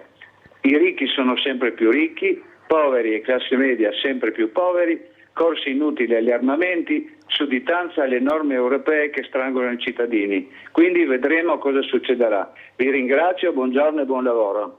Grazie. Buongiorno. Diciamo che torniamo sempre indietro, in qualche maniera, no? Una cosa fa bene guardare indietro per capire davanti. Una cosa che mi è piaciuta è però che l'ha chiamata resistenza. Va bene. Senta, eventi in circoscrizione, so che avete un problema. Allora, noi con gli eventi in circoscrizione abbiamo un problema, nel senso che con l'inizio di questo 2026 le nostre regole sono diventate sempre più rigide. E pertanto noi fondamentalmente possiamo solo dare un piccolo contributo, e quando dico piccolo vuol dire che più di 700-800 euro ad evento non viene dato all'associazione, che sempre, anche perché altrimenti non potrebbe chiedere un contributo alla circoscrizione, fa degli eventi in forma gratuita. E in base a dove vengono fatti questi eventi ci sono delle regole molto strette sulla richiesta appunto del suolo pubblico, ci deve essere una stesura per quanto riguarda il piano della sicurezza, e questi ovviamente hanno dei costi, ma hanno dei costi vivi, quindi come possiamo immaginare dare un'associazione a titolo gratuito 700 euro non riesce nemmeno a pagare i costi reali, che siano appunto sia per la perizia che per quanto riguarda il suolo pubblico. Ci stiamo impegnando un po' dall'inizio in realtà della consigliatura, in cui inizialmente potevamo fare degli eventi in forma fra virgolette gratuita, quando che gratuito in realtà non è nulla, perché è sempre il Pantalone che paga, solo che i soldi in un modo o in un altro girano all'interno di un cerchio, quindi non ci si accorge all'interno dei parchi, ma nel momento in cui la richiesta viene fatta su una strada piuttosto che su una piazza, i costi sono letteralmente molto elevati, e questo è un forte problema per quanto riguarda noi circoscrizionali, perché non potendo più dare supporto per la coorganizzazione degli eventi, ma solo un contributo economico, ci ritroviamo ad avere delle associazioni che hanno serie difficoltà nell'organizzazione di tutti gli eventi, che in 7ª circoscrizione negli ultimi 5 anni, devo essere sincera, ne abbiamo fatti anche grandi come portate, non erano piccolini, proprio perché è una circoscrizione con tante associazioni che hanno proprio il desiderio e la volontà di stare a contatto con le proprie gente, no? Ad esempio uno fra i più divertenti era iniziato appunto come San Martino, che adesso è passato come gestione al comune di Trieste, e poi abbiamo tutto il percorso di Natale con tutti i bambini che ci addobbano le vetrine dei vari negozi. E anche in quel caso noi, per dare all'associazione, la manifestazione deve essere fatta all'interno della loro sede, non possiamo, nel momento in cui noi usciamo dalla sede, una buona fetta dei soldi che noi destiniamo per l'acquisto dei regali, che poi alla fine sono dei materiali di uso primario della scuola, cioè pennarelli, cartoncini, cioè quello con cui fondamentalmente il prossimo anno faranno i nostri lavoretti, e vanno appunto per l'utilizzo di questi servizi, che mi rendo conto che appunto hanno un costo, ma nel caso della circoscrizione diventa molto difficile nella gestione. Però non è un po' assurdo che il comune stringe delle regole per la circoscrizione, che è dentro il comune per fare delle regole? Cioè, Sì, guarda, dov'è la logica? Non c'è. Allora, noi in realtà, come sai, appunto, non è che un problema, cioè non solo nell'alzare il telefono, ma anche andare personalmente, non proviene nemmeno dalla volontà del comune. E sono proprio cambiate delle leggi a livello nazionale per la quale non è più possibile gestire determinati beni in un determinato modo. La circoscrizione, fra l'altro, a Trieste è una circoscrizione diversa dalle circoscrizioni che ci sono nel resto d'Italia. Sì, vero, certo. E quindi anche gli stessi dirigenti della circoscrizionali hanno delle difficoltà nel comprendere cosa sia appunto un contributo o una coorganizzazione. Ad oggi o facciamo l'uno o facciamo un altro, al pari del comune. Però anche qui, che poi mi piace anche che la gente sappia un po' come funzionano determinate cose, dove magari posso anche sbagliare, per l'amor del cielo, però ad esempio nella coorganizzazione di un evento il bilancio deve essere al pari. Sì. E questo vuol dire, se tu mi chiedi, io devo avere, ma se io lo faccio in forma gratuita, cioè, no, diventa complicato nella gestione proprio delle associazioni che fanno questi eventi in forma totalmente gratuita. Ok, sarebbe bisogno di un reset di tutte queste regole. Sarebbe bisogno, come guarda, all'inizio quando sono arrivata, no? Un po' di buon senso.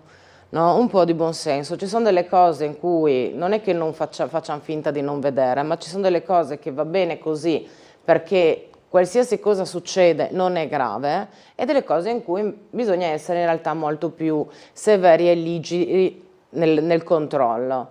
Ed è avere un po' di buon senso, cioè se un'associazione fa un evento in forma gratuita, diamogli un aiuto, cioè alla fine lo fa per i cittadini, per i ragazzi che sono, certo. lì. Insomma. Bene, dobbiamo andare in pubblicità. Io ringrazio Laura Palutan per essere stata con noi, Presidente della 7ª circoscrizione. Buona giornata, buon lavoro. Grazie altrettanto, buona giornata. Ci fermiamo per qualche minuto, torneremo tra poco in compagnia del dottor Dino Cafagna.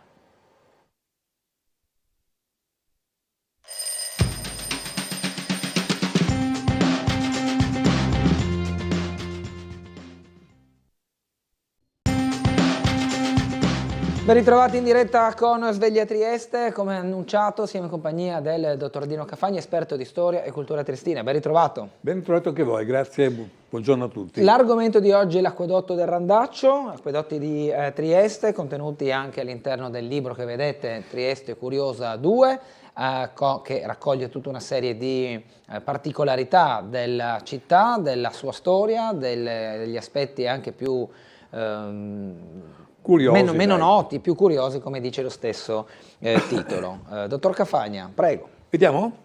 Sì, adesso arrivano anche le immagini ecco, allo schermo alla mia destra, nel frattempo apriamo la prima. Ci sono, vabbè. Niente, prima di parlare dell'acquedotto del Randaccio, che significa che oggi parliamo, facciamo così presente ai triestini cosa beviamo, ecco, come viene, da dove proviene l'acqua, ed è un mondo estremamente affascinante che la stragrande maggioranza dei triestini non conoscono. Quindi mi sono permesso di illustrare questa situazione, arrivando poi alla fine all'acquedotto del Randaccio, che è il centro dell'acqua, dove in qualche modo arriva l'acqua che noi beviamo quotidianamente, e come si fa il filtraggio, come si fa la disinfezione, come viene controllato, per scoprire che l'acqua che noi beviamo è un'acqua molto controllata dal punto di vista fisico, chimico e batteriologico, e quindi un'acqua perfetta. Ma a prescindere da questo, mi piacerebbe prima fare un po' la storia dell'acqua, ecco, ricordando come Trieste non sia stata un territorio estremamente povero d'acqua, ecco, soprattutto poi non ne parliamo del Carso, ecco. E quindi noi abbiamo sì dei torrenti. Poi tanto cosa significa torrente? Torrente significa che ha un comportamento torrenziale, cioè d'estate di solito si prosciuga e d'inverno viceversa con le piogge il torrente abbonda, spesse volte straripa, spesse volte crea dei danni materiali alle case, alle industrie, ma anche agli animali, e talvolta anche sono stati descritti alcune persone, alcuni a Trieste, che sono annegate causa questi inondamenti da parte dei torrenti. E questo ci spiega perché a Trieste nel centro non ci sono i torrenti, nel senso che sono tutti che scorrono profondamente. Non so, per dire la via Giulia, via Battisti, abbiamo il torrente Farneto, via Carducci abbiamo il torrente Sette Fontane sotto. L'abbiamo visto qualche anno fa, 2 o 3 anni fa, come nella piazza Oberda è stato scoperto il torrente Grande, e abbiamo visto come è stato fatto. Tra l'altro delle bellissime strutture, delle gallerie fatte non con il cemento armato che non esisteva, semplicemente con delle pietre incastonate per dare questo risultato, pietre che, per esempio nella Volta, sono riusciti a mantenere il peso delle automobili che noi troviamo per esempio sulla via Carducci, sotto scorre appunto questo canale, e quindi delle opere veramente eccezionali fatte 200 o quasi 200 anni fa. A parte questo, i torrenti sono stati in qualche modo tombati, come si dice, cioè racchiusi sotto le strade per vari motivi. Un motivo era che appunto d'estate, essendo poca acqua, stagnava, quindi dava degli odori maleodoranti.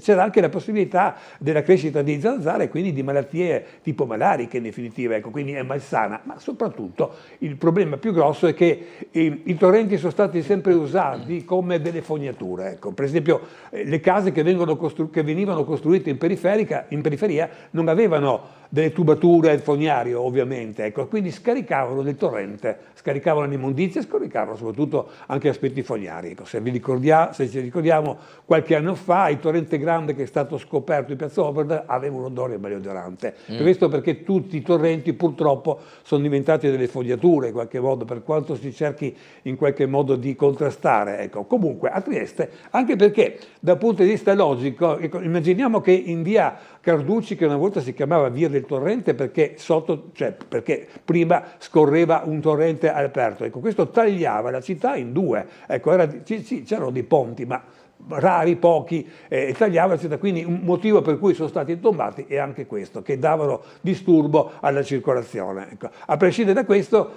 va detto che i triestini prima dei romani dovevano mangiarsi con qualche fonte, con qualche sorgente e così via, ma l'arrivo dei romani ha portato di Roma, la Tergeste romana, che tra l'altro vi ricordo che la Tergeste romana è rimasta sotto i romani per qualcosa come 600 anni e di cui ha goduto di tutte le sue caratteristiche, essendo il centro dell'impero, non in periferia, non dove si facevano le guerre, al centro dell'impero ha goduto soltanto di aspetti positivi, appunto, soprattutto economici. Ecco.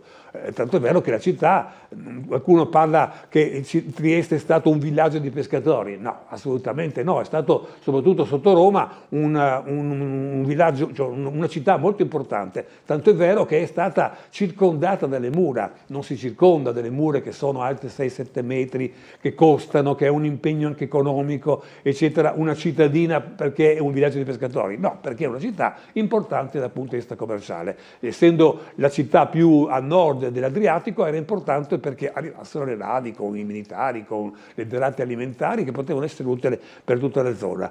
Ricorderei che di Roma abbiamo tante cose, ecco, abbiamo il teatro, abbiamo la basilica civile dove si praticava la giustizia, dove si praticava diremo così anche la politica, avevamo il forum dove si commerciava, ma soprattutto abbiamo avuto il teatro romano.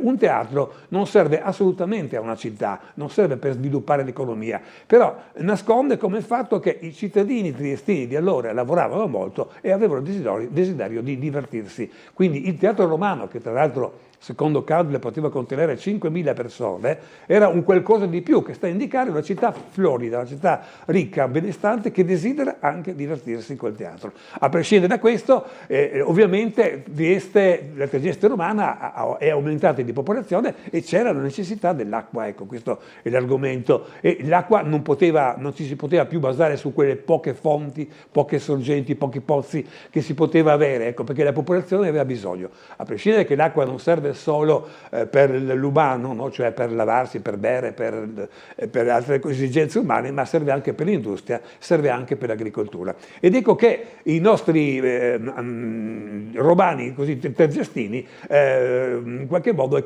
costruiscono un acquedotto. L'acquedotto ne costruiscono ben 3 di acquedotti. Uno dei più importanti è questo che vediamo qui, quello della Varosada. Ecco, pensate che loro prendono l'acqua del torrente, vicino al torrente Rosandra, e la portano a Trieste, ecco, assurdamente. Oggi noi abbiamo delle pompe elettriche, ma quella volta non esisteva elettricità e ovviamente neanche le pompe. Come hanno fatto i romani a portare l'acqua da lì fino a Trieste, che sono qualcosa come 20 km? Semplicemente sfruttando la gravità. è incredibile soltanto la gravità, e cioè sfruttando questo, ricordiamoci che i romani sono stati grandi nella costruzione di strade, ma anche di acquedotti, ecco, sfruttando solo la gravità, praticamente sfruttando quell'1-2 di pendenza, 2 per 1000 di pendenza. Cosa significa questo? Che su 1000 metri, cioè su 1 chilometro, dall'inizio fino alla fine c'era soltanto 1 metro di dislivello, e così sono arrivati fino a Trieste. Questo è comportato per il fatto che gli ingegneri romani,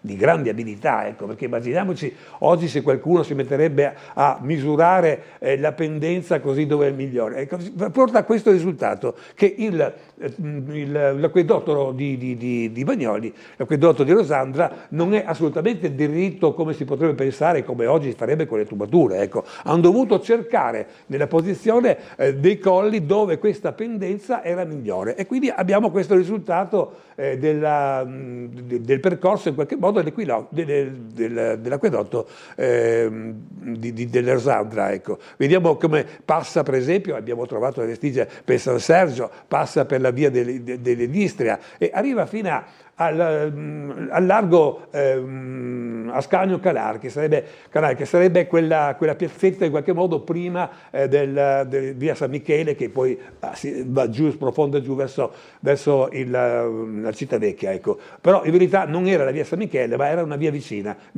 Oggi noi abbiamo una via che si chiama via della Galleria. Che cos'è la via della Galleria? Semplicemente è un pezzo, anni fa scavando ha trovato una galleria che non era altro che un pezzo dell'acquedotto che era rimasto in piedi. Tra l'altro è sempre pieno d'acqua perché, pur non essendo collegato con l'acquedotto, comunque drena l'acqua piovana della zona, ecco. Quindi abbiamo questa, e poi arrivava fino a Cittadecchia dove c'era questa condizione, ecco. E quindi quanto mai affascinante l'abilità di questi architetti romani, ma ovviamente anche lì l'acqua non era sufficiente, quindi ne hanno fatto un'altra, quella che veniva da San Giovanni, ecco, che vedremo fra poco come come Beltresa l'abbia in qualche modo sfruttato e rimesso a posto. Ma quella volta c'era questo che proveniva da San Giovanni, perché San Giovanni è una zona ricca d'acqua, ecco, oltre a essere una valle, una concavità dove passa un torrente importante che è il torrente Farneto, abbiamo altri affluenti molto importanti. Si chiama tra l'altro San Giovanni perché si parla di San Giovanni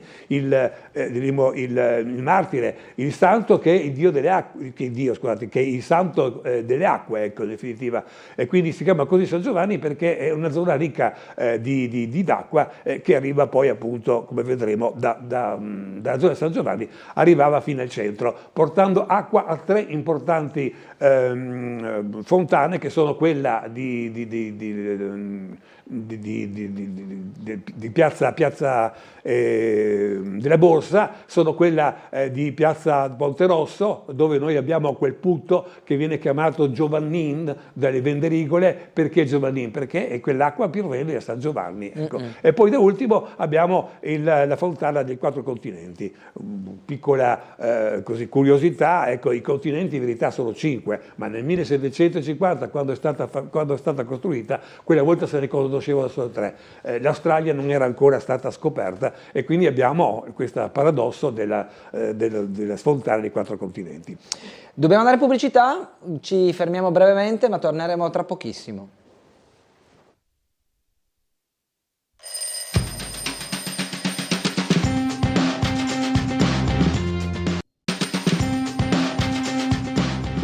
Torniamo in diretta a 9:20 minuti di questo mercoledì 20 di maggio in compagnia del dottor Dino Cafagna. Abbiamo cambiato foto, cosa ci mostra? Brevemente concludiamo un po' su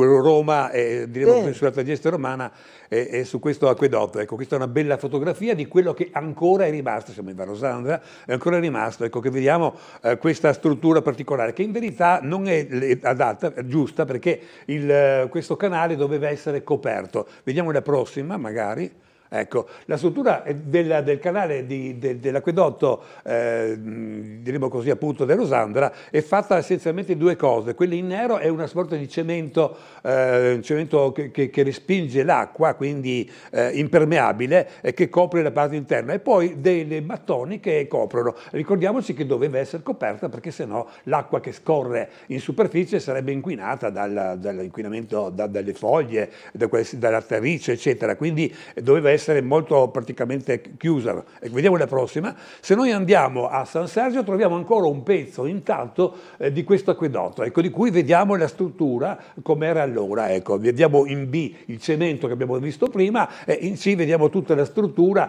che è definita un po' a fungo, per dire, ecco, in mattoni. E questo, pensate, hanno costruito, sempre con quel concetto della pendenza dell'1-2 per 1000, hanno costruito tutta questa struttura per 20 km per arrivare a noi. Questo per dimostrare l'ingegnosità. Oggi noi useremo dei banali tubi, per dire, ecco, più o meno grossi, loro dovevano fabbricarsi con dei mattoni, in modo molto impegnativo questo mattone. Vediamo un po' la prossima.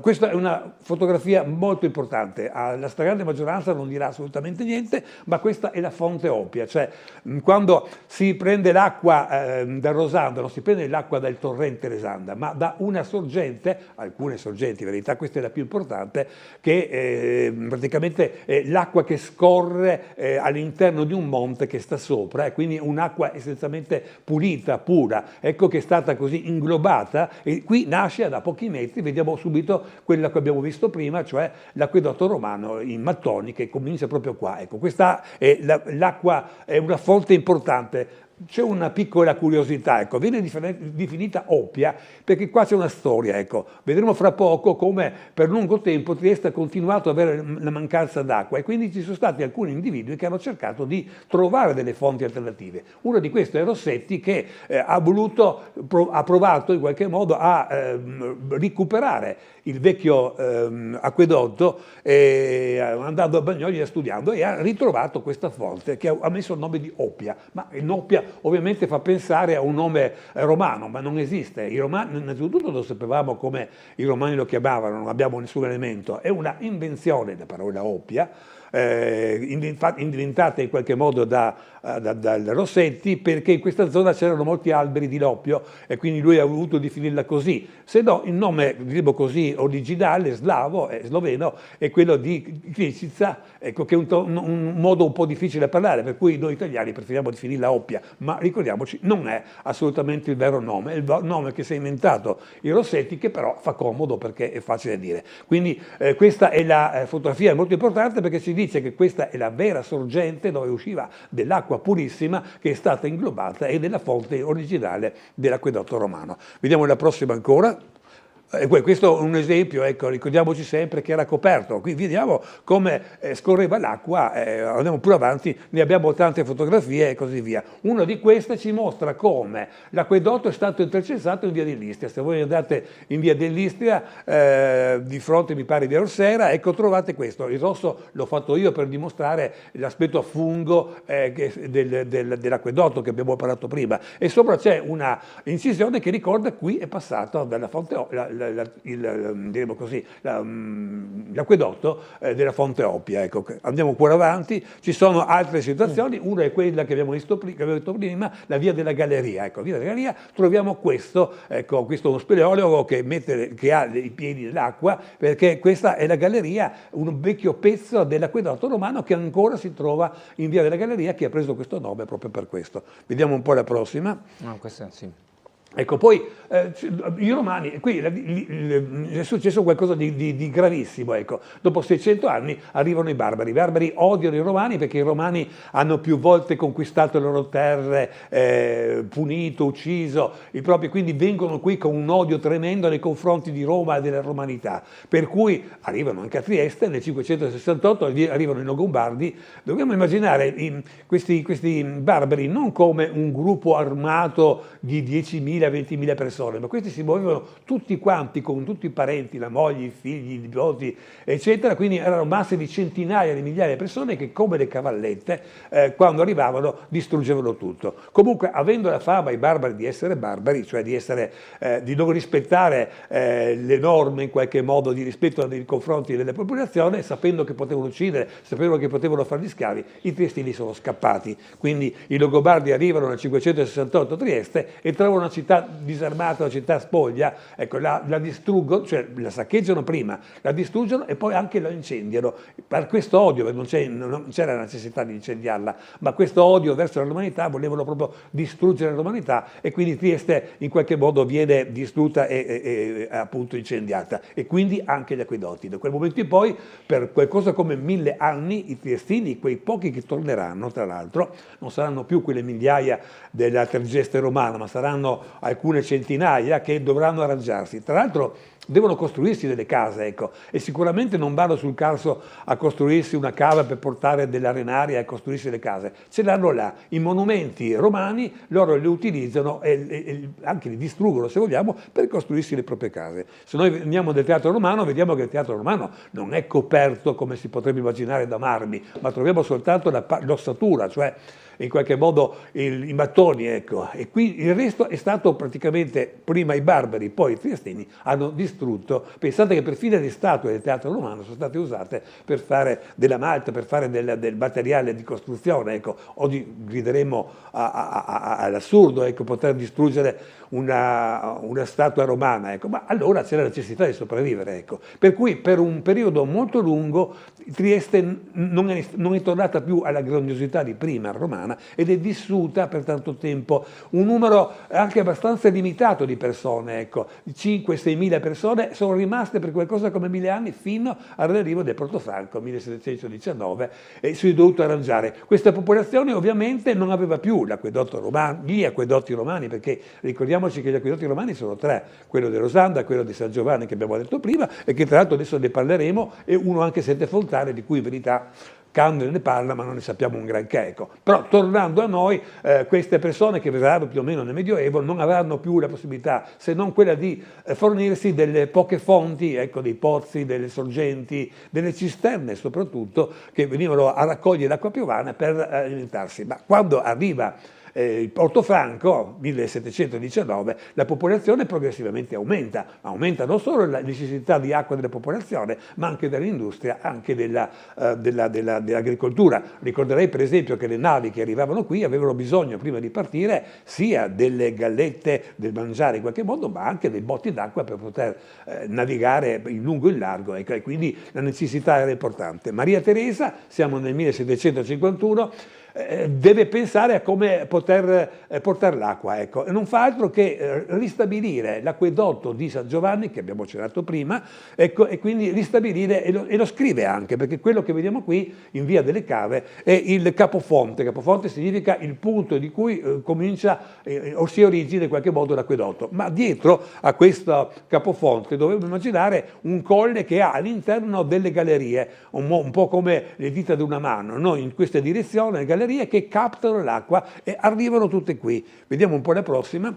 Vabbè, sì, ricorderei che quella specie di casotto che vediamo, quella di casupola che vediamo, non ha un grande valore, ecco, se non quello storico. Molto più interessante è questo cardiglio, cioè questa incisione che racconta in poche parole. Leggiamo le parole Maria Teresa, leggiamo le parole Francisco, che sarebbe Francesco suo marito, che è l'imperatore, e poi i due grandi governatori di allora, che erano Zoske e anche Hamilton, che hanno permesso la costruzione, l'irrigazione. Qui scrive proprio che viene ripristinato l'acquedotto romano, ecco, che come abbiamo detto prima andrà poi, questo acquedotto di Maria Teresa, a portare l'acqua a quelle 3 fontane che abbiamo parlato prima, e cioè la Borsa, Piazza Unità e poi anche il nostro Ponte Rosso. Vediamo poi la prossima. All'interno di questo capofonte troviamo delle pozze che servono per filtrare della sabbia, della ghiaia, che servono per in qualche modo raccogliere l'acqua pura filtrata e cercando quindi di eliminare l'intossicazione. Vediamo ancora avanti, sempre una fotografia interna di come era fatto l'acquedotto di Maria Teresa, 1751, che c'è scritto tra l'altro in quel cardiglio, che è stato ripristinato. Ecco che vediamo come è stato fatto. Che curioso è che sotto vediamo un canale e ai lati viceversa dei scalini, se vogliamo. Ecco, questo perché chi doveva controllare, chi doveva in qualche modo visitare e controllare questo acquedotto potesse camminare senza sporcare l'acqua che scorreva all'interno. Vediamo un po' la prossima. Vabbè, a un certo punto questo acquedotto di Maria Teresa da subito, per quanto porti acqua, non riesce a soddisfare le esigenze della crescita sia della popolazione che delle attività industriali del momento. E quindi un altro periodo di difficoltà. Tra l'altro l'acquedotto di Maria Teresa non è che è rimasto finito, ecco, si sono costruiti altre gallerie perpendicolari a questo acquedotto per portare acqua, ma alla fine risultava sempre difficile in qualche modo portare l'acqua necessaria, ecco. E quindi arriviamo al 1857, quando a Trieste arriva una grande rivoluzione che è la ferrovia. La ferrovia, pensate, prima della ferrovia, se dovevamo portare, le navi arrivavano, scaricavano la loro merce, e la merce doveva essere portata in giro a Vienna, in qualsiasi altra parte, con dei buoi o con dei cavalli, con dei carri, che significava tempi lunghi, costi nodali e poche quantità di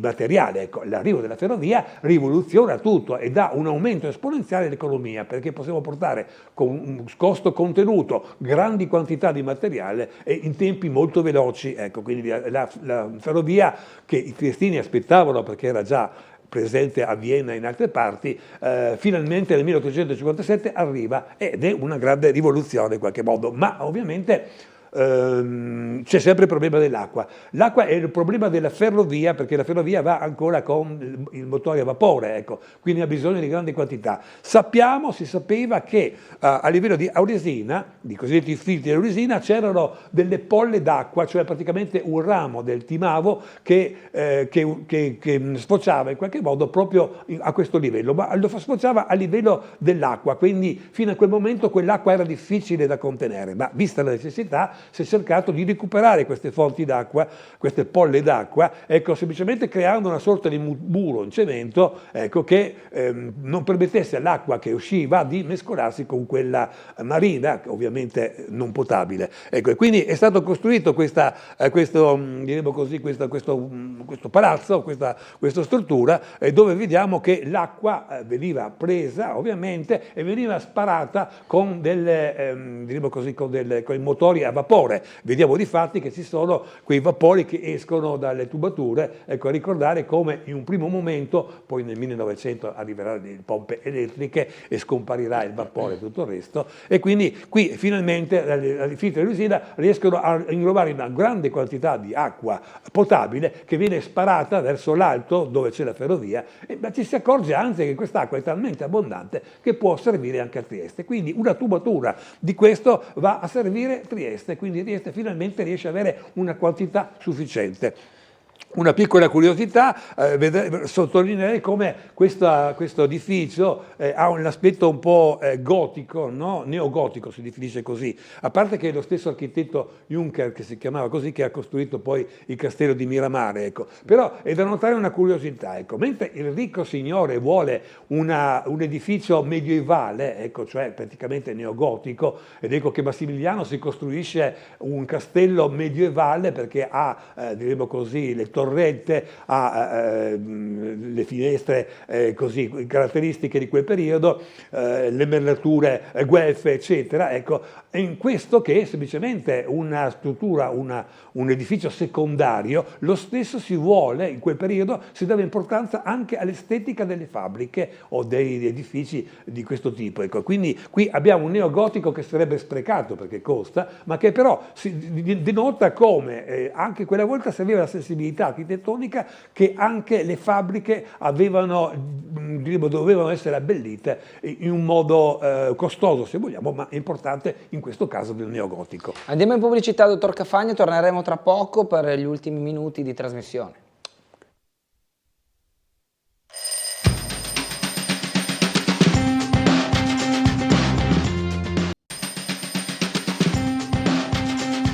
Bene, ritrovati con Sveglia Trieste, abbiamo un poco più di 20 minuti ancora in compagnia del dottor Dino Cafagna, continuando con queste strutture. Semplicemente questa è come oggi, quella fotografia abbiamo visto era 100 anni fa, vediamo il prima, 100 anni fa, prima bravo, e quello che si vede oggi, lo stesso castelletto, non vediamo più, cioè si vedono i camini ma non sono più fumanti ovviamente, perché questo funzionano con pompe elettriche. Ma andiamo pure avanti, vediamo dove siamo arrivati. Beh, questo è un argomento che vorrei raccontarlo perché è molto carino. Ecco. Abbiamo visto prima come Rossetti, siamo all'inizio dell'Ottocento, c'è sempre fame, anche l'arrivo di questa acqua da Olisina non è sufficiente, c'è sempre bisogno di tanta acqua e quindi ci sono molte persone che si mettono alla ricerca delle fonti. Abbiamo visto prima come Rossetti cercava di risistemare l'acquedotto dell'Osandra, ecco, e qui abbiamo un altro personaggio che si chiama, è l'ingegnere Linder, così si chiama appunto, che si accorge come sul Carso ci siano delle zone in cui improvvisamente, soprattutto quando dopo un temporale prolungato, l'aria esca da sotto, ecco, si forma dell'aria che esca tra le pietre del Carso, in certi punti ovviamente, e lui intuisce che probabilmente quell'acqua può segnare il passaggio del Timavo. Tra l'altro faccio presente come il Timavo sia un fiume estremamente interessante, affascinante, ma anche nell'oblio, nascosto, magico in qualche modo, ecco, perché lui nasce in Slovenia, si approfondisce nel grotto di San Canziano e poi scompare, per apparire, come ho visto, una parte della Olisina e soprattutto il grosso delle polle che troviamo a San Giovanni del Timavo. E fa qualcosa come 40 chilometri sotto il Carso. Sotto quanto, in definitiva? Ecco, fra poco vedremo a 300 metri di profondità questo fiume scorre. È una cosa affascinante perché ci racconta come l'acqua abbia la possibilità di scavare la pietra. Può sembrare un po' assurdo, ecco, ma è vero. Ecco. Il meccanismo, tra l'altro è un meccanismo anche chimico, no? Nel senso che l'acqua piovana, H2O, più l'anidride carbonica, CO2, forma l'acido carbonico, che è un acido molto debole. Ecco, se noi lo mettiamo sulla pelle non si fa assolutamente niente, ma è sempre un acido. E in milioni di anni questo acido corrode le pietre di calcare, di Carso, e quindi provoca quello che noi conosciamo, quelle pietre tutte rovinate, fessurate che troviamo nel Carso, è dovuto appunto a questa acqua. Tra l'altro anche la grotta gigante si pensa sia dovuta al fatto che un fiume di allora abbia scavato la grotta gigante. Faccio presente come la orografia, cioè la struttura del territorio di oggi è molto diverso come era una volta. Noi abbiamo scoperto sul Carso perfino dei dinosauri, come si può pensare, tra l'altro che sono scomparsi qualcosa come 70 milioni di anni fa, quindi quando noi troviamo, come troviamo nel villaggio del pescatore, qualcosa come 7-8 dinosauri, ricordiamoci che torniamo indietro di almeno 70 milioni di anni, ma poi abbiamo trovato degli ippopotami, abbiamo trovato dei rinoceronti, abbiamo trovato delle figure, prendiamo l'ippopotamo hanno bisogno dell'acqua, quindi sul Carso c'era una situazione completamente diversa, un acquiterino, una zona tipo subtropicale e così via, che era molto diversa, quindi immaginarsi che un fiume allora particolare abbia scavato per esempio appunto la grotta gigante non è niente di eccezionale. In questo caso parliamo del Timavo che ha scavato lentamente, milioni di anni, è un tempo che nella nostra mente non riesce un po' a condensare, ecco, milioni di anni, ha scavato queste cavità ed è praticamente passa per qualcosa come 40 km sotto il Carso. Ecco. Tornando al nostro amico Linder, questi scopre che dal terreno viene dell'aria, soprattutto, ripeto, dopo le grandi piogge, ecco, che si può immaginare che il Timavo si ingrossa e quindi spinge l'aria che era intrappolata dentro, la spinge fuori. E quindi lui intuisce che sotto ci potrebbe essere il Timavo, che a quel punto potrebbe essere utile, come abbiamo visto prima, a portare acqua alla città. Quindi lui si mette a scavare, però il comune non gli dà molto peso, ecco, gli sembra un'idea un po' balorda, non lo menziona, lui da solo, giovane, è molto giovane, scava, ovviamente anche con i suoi soldi, con i suoi operai, con i suoi minatori, scava questa strettoia che era molto stretta e quindi lui cerca di allargarla il più possibile e in molto tempo, con molto sacrificio, con molte spese, arriva al fondo. Siamo all'inizio in qualche modo dell'Ottocento e si arriva a scoprire la cavità finale del Timavo sotto la grotta di Trebiciano. Noi non abbiamo fotografie perché non esistevano, ma abbiamo una bella rappresentazione di come si prende. La gente si cala da destra e arriva giù abbiamo dei massi, abbiamo della sabbia e a sinistra abbiamo il Timavo, bellissima questa incisione colorata, ecco, che ci racconta questa storia affascinante, che però finirà male. Perché? Perché è vero che si scoprirà il Timavo, ma sono 300 metri e quindi trovare delle pompe che ti portano l'acqua fin sopra 300 metri, da là delle tubature che avevano a Trieste era dal punto di vista economico impensabile, e quindi il comune non lo riconosce, non lo diremo così, gratifica dal punto di vista economico, e lui, dopo questo lavoro che lo ha sfinito, che lo ha debilitato, morirà di tubercolosi a 40 anni. Ecco, il Linder scomparirà, se vogliamo, un po' della fama, ma poi verrà ripreso dagli speleologi triestini, che si renderanno conto che il Linder ha fatto un lavoro enorme, ha scoperto una grotta importante, ha scoperto dove passa il Timavo, e tra l'altro ha anche una targa sua per ricordare questo personaggio che dal punto di vista speleologico è stato importante. Il comune ovviamente non gli ha riconosciuto nessun risarcimento, e quindi lui è morto molto giovane, è pronto per fare questa scoperta. Vediamo un po' la prossima. E quindi arriviamo in qualche modo, abbiamo detto che l'acquedotto di Aurisina datato 1857, e comincia anche dopo a avere dei problemi, e quindi questo problema dell'acqua è un problema insistente, un problema importante. Ricorderei come l'acqua non serve solo per bere o per lavarsi, ma anche per l'industria, che è sempre più presente, ma anche per l'agricoltura. Ed ecco che attorno al 1920 si scoprono vicino al Timavo delle sorgenti nuove, che si chiamano sorgenti Sardos, perché lì c'era un mulino del signor Sardos, si chiamava così, che ha dato il nome al mulino, che ha dato il nome alla zona, che ha dato il nome alle sorgenti, che erano sorgenti ricche, pulite, e è una cosa paradossale, no? Perché noi abbiamo queste sorgenti, le vedremo fra poco, sorgenti di Stato che sono molto vicino al Timavo, ma non sono la stessa cosa. Potete pensare che il Timavo ha un ramo sotterraneo che arriva a quella zona. Siamo qui, tra l'altro, siamo a zona vicino proprio alla chiesetta di San Giovanni del Timavo, San Giovanni in Tuba, ecco, stiamo proprio a pochi metri. È stato costruito, quindi volendo inglobare queste nuove sorgenti abbondanti e limpide, si è costruito tutto questo apparato, che è questo edificio che viene chiamato appunto l'acquedotto di Randaccio. Tra l'altro, chiariamoci subito l'idea chi era Randaccio. Ecco, Randaccio era siamo nel 1917, e un militare, anche un capitano militare, che di fronte a un momento di forte stagnazione tra le due parti in guerra, gli austriaci e gli italiani, che grosso modo a livello del Timavo si erano fermati, non riuscivano ad andare né avanti né indietro, lui vuole in qualche modo sfondare queste linee, e quindi con un gesto eroico e un gruppo di persone supera questa linea cercando di colpire il nemico alle spalle, quindi aprire un varco, ma purtroppo verrà colpito prenderà una mitragliata e quindi morirà sul campo a 31 anni. Vediamo la prossima, se mi ricordo. Eccolo qua. Ecco, questo è Randaccio, che ne parliamo in lungo e in largo. Tra l'altro, anche dove ci sono i lupi di Toscana abbiamo anche in qualche modo una lapide che ricorda la sua presenza.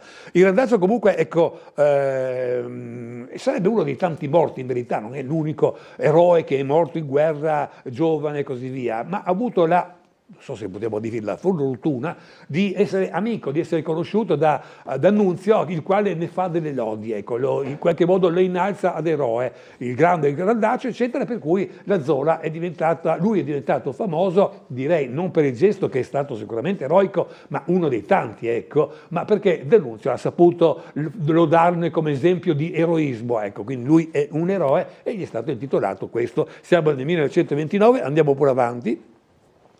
Sì, questa è una curiosità. In questo acquedotto, questo edificio che abbiamo visto, ci sono tante cose molto belle da raccontare. Una delle cose che è un quesito, ecco, come facevano i romani a sapere che l'acqua che loro stavano portando era un'acqua pulita, ecco.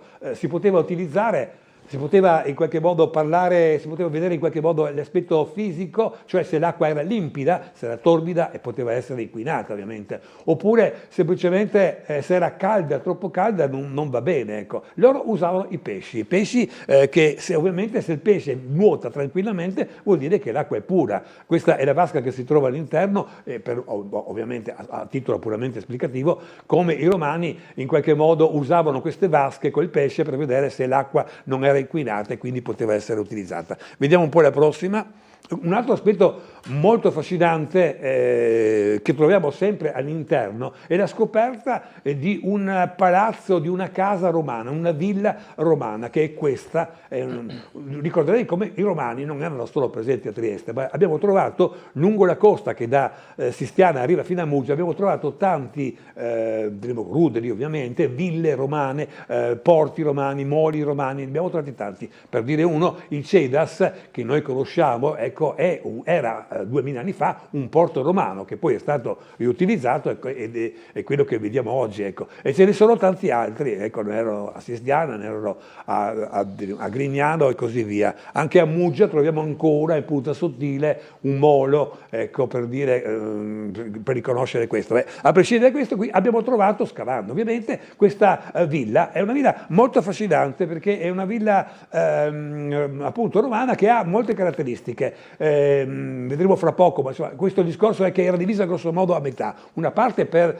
il proprietario, una casa dominicale possiamo definirla, perché troveremo dei marmi, troveremo soprattutto dei mosaici per terra che danno sensazione di una casa molto ricca, molto nobile in qualche modo, ecco. E poi anche altre caratteristiche. L'altra parte viceversa era un pavimento in pesto molto semplice, semplicemente erano dei magazzini, ecco, quindi una villa padronale con dei magazzini, ma qualcosa ancora di più. Vediamo la prossima se mi ricordo bene. Vabbè, qui vediamo per esempio la bellezza di questi mosaici, ecco, è una villa di 2000 anni fa che dimostra come fosse una villa signorile, perché appunto era tappezzata da mosaici. Vediamo ancora la prossima, ecco, ingrandiamo un po'.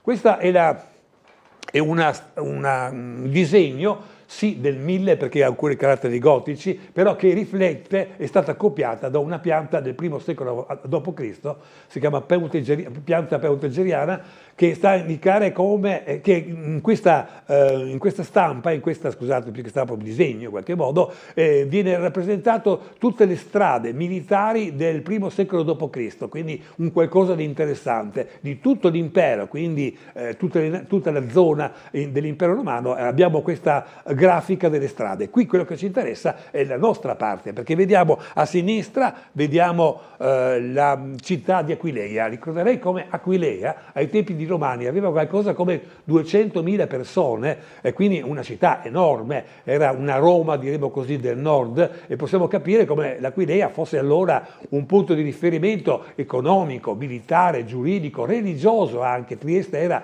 dal punto di vista religioso, secondaria, dipendente da Aquileia. Ecco, qui vediamo. In mezzo però, nella strada tra Aquileia e Trieste che troviamo a destra, troviamo quella casa rettangolare, che è quella che abbiamo visto prima, la villa romana, che quindi era innanzitutto un villone molto grande, come si può vedere, ma aveva la prima funzione, era quella di essere una sede postale, cioè i romani costruivano queste strade ovviamente in modo molto perfetto, molto corretto, molto attento, che dovevano raggiungere dappertutto. La loro forza militare e anche economica erano le strade essenzialmente, ma le strade ovviamente avevano bisogno anche delle sedi, diremo così, di riposo per gli animali, per i cavalli, ma anche per gli uomini. Ecco. Quindi questa prima è stata una sede postale, perché da Aquileia partiva un cavallo con una persona che doveva portare delle lettere, ecco, però dopo un tot periodo, dopo circa 30 km, doveva fermarsi perché era tardi, perché era stanco, perché i cavalli erano stanchi, avevano fame, lui stesso doveva bere, e quindi questo era una specie di, come si può dire, autogrill, si può dire hotel in qualche modo, ecco, dove queste persone si fermavano. E quindi è molto bella questa rappresentazione, perché noi sappiamo che era presente già nel I secolo d.C. questa struttura che potremmo chiamarla magione, che potremmo chiamarla albergo, di cui abbiamo trovato questa situazione. Ma che cos'è importante in questo elemento? Il fatto che fosse l'ultima stazione prima del deserto del Carso, del territorio triestino, perché sappiamo, l'abbiamo detto prima, che il territorio triestino, il Carso soprattutto, non ha acqua, quindi se uno doveva partire per andare a Lubiana eccetera, questa è l'ultima stazione, scusate, dove si poteva, essendo il Timavo, le polle che uscivano. Voi tra l'altro, se andate a vedere questa villa, vedete come da sotto ci sono queste polle d'acqua in continuo che l'allagano anche volendo. Ecco. Vediamo poi la prossima. Quindi è molto affascinante questa carta, perché ci racconta com'era la struttura del luogo in quella ora. Tra l'altro va ricordato come questa villa fosse importante perché ci passavano una strada importante, la via Gemina, che praticamente univa l'Aquileia con le altre strutture e passava anche per Trieste. C'era, diremo così, delle strutture religiose importanti. Ricorderemo che in zona c'è la caverna, la grotta del dio Mitra, che era una divinità, ma anche la chiesa che oggi troviamo a Sant'Antonio di Tuba, in San Giovanni di Tuba, era una chiesa che ha delle origini, lo vediamo anche, delle chiese paleocristiane e perfino delle chiese romane, quindi una zona religiosa se vogliamo, aveva l'acqua abbondante perché aveva il Timavo e quindi era una zona di estrema importanza perché è stata costruita questa villa là. Per pura curiosità, la via Gemina è la via che portava in qualche modo, che passava di là, era una via molto grande, potremmo definirla come autostrada. Vediamo ancora questa, sì, vediamo fissarla questa, no, vabbè, no, è questa. E noi abbiamo ancora questa curiosità, e cioè per la via Gemina, per la strada romana, ci sono ancora i solchi dei carri romani. Questa era un'autostrada, ecco. Se noi andiamo a San Giovanni di Tuba e ci mettiamo a cercare tra le sterpali, troviamo questo, cioè i solchi che, diremo così, questi carri romani in legno nel tempo, in anni, hanno provocato e sono ancora visibili come segno appunto di questa via. Vediamo la prossima ancora. Questa è la visione della villa dall'altro. Vorrei solo concentrarmi su quel cerchio che è al centro e poi un altro cerchio lo troviamo là. Che cos'è quel cerchio? Questo per le tante cose che la villa faceva, oltre che, diremo così, l'aspetto alberghiero, le stalle per i cavalli, c'era anche la possibilità di utilizzarle come diremo così, dei bagni essenzialmente salutari. Ecco, quindi al centro abbiamo una vasca che permetteva appunto di poter utilizzarlo come dei bagni salutari, come saune della verità, ecco, che erano molto usate dai romani, quindi era un albergo, se vogliamo definirlo così, a tutto spiano. Ecco, è molto interessante questo pezzettino. Vediamo la prossima, se la troviamo.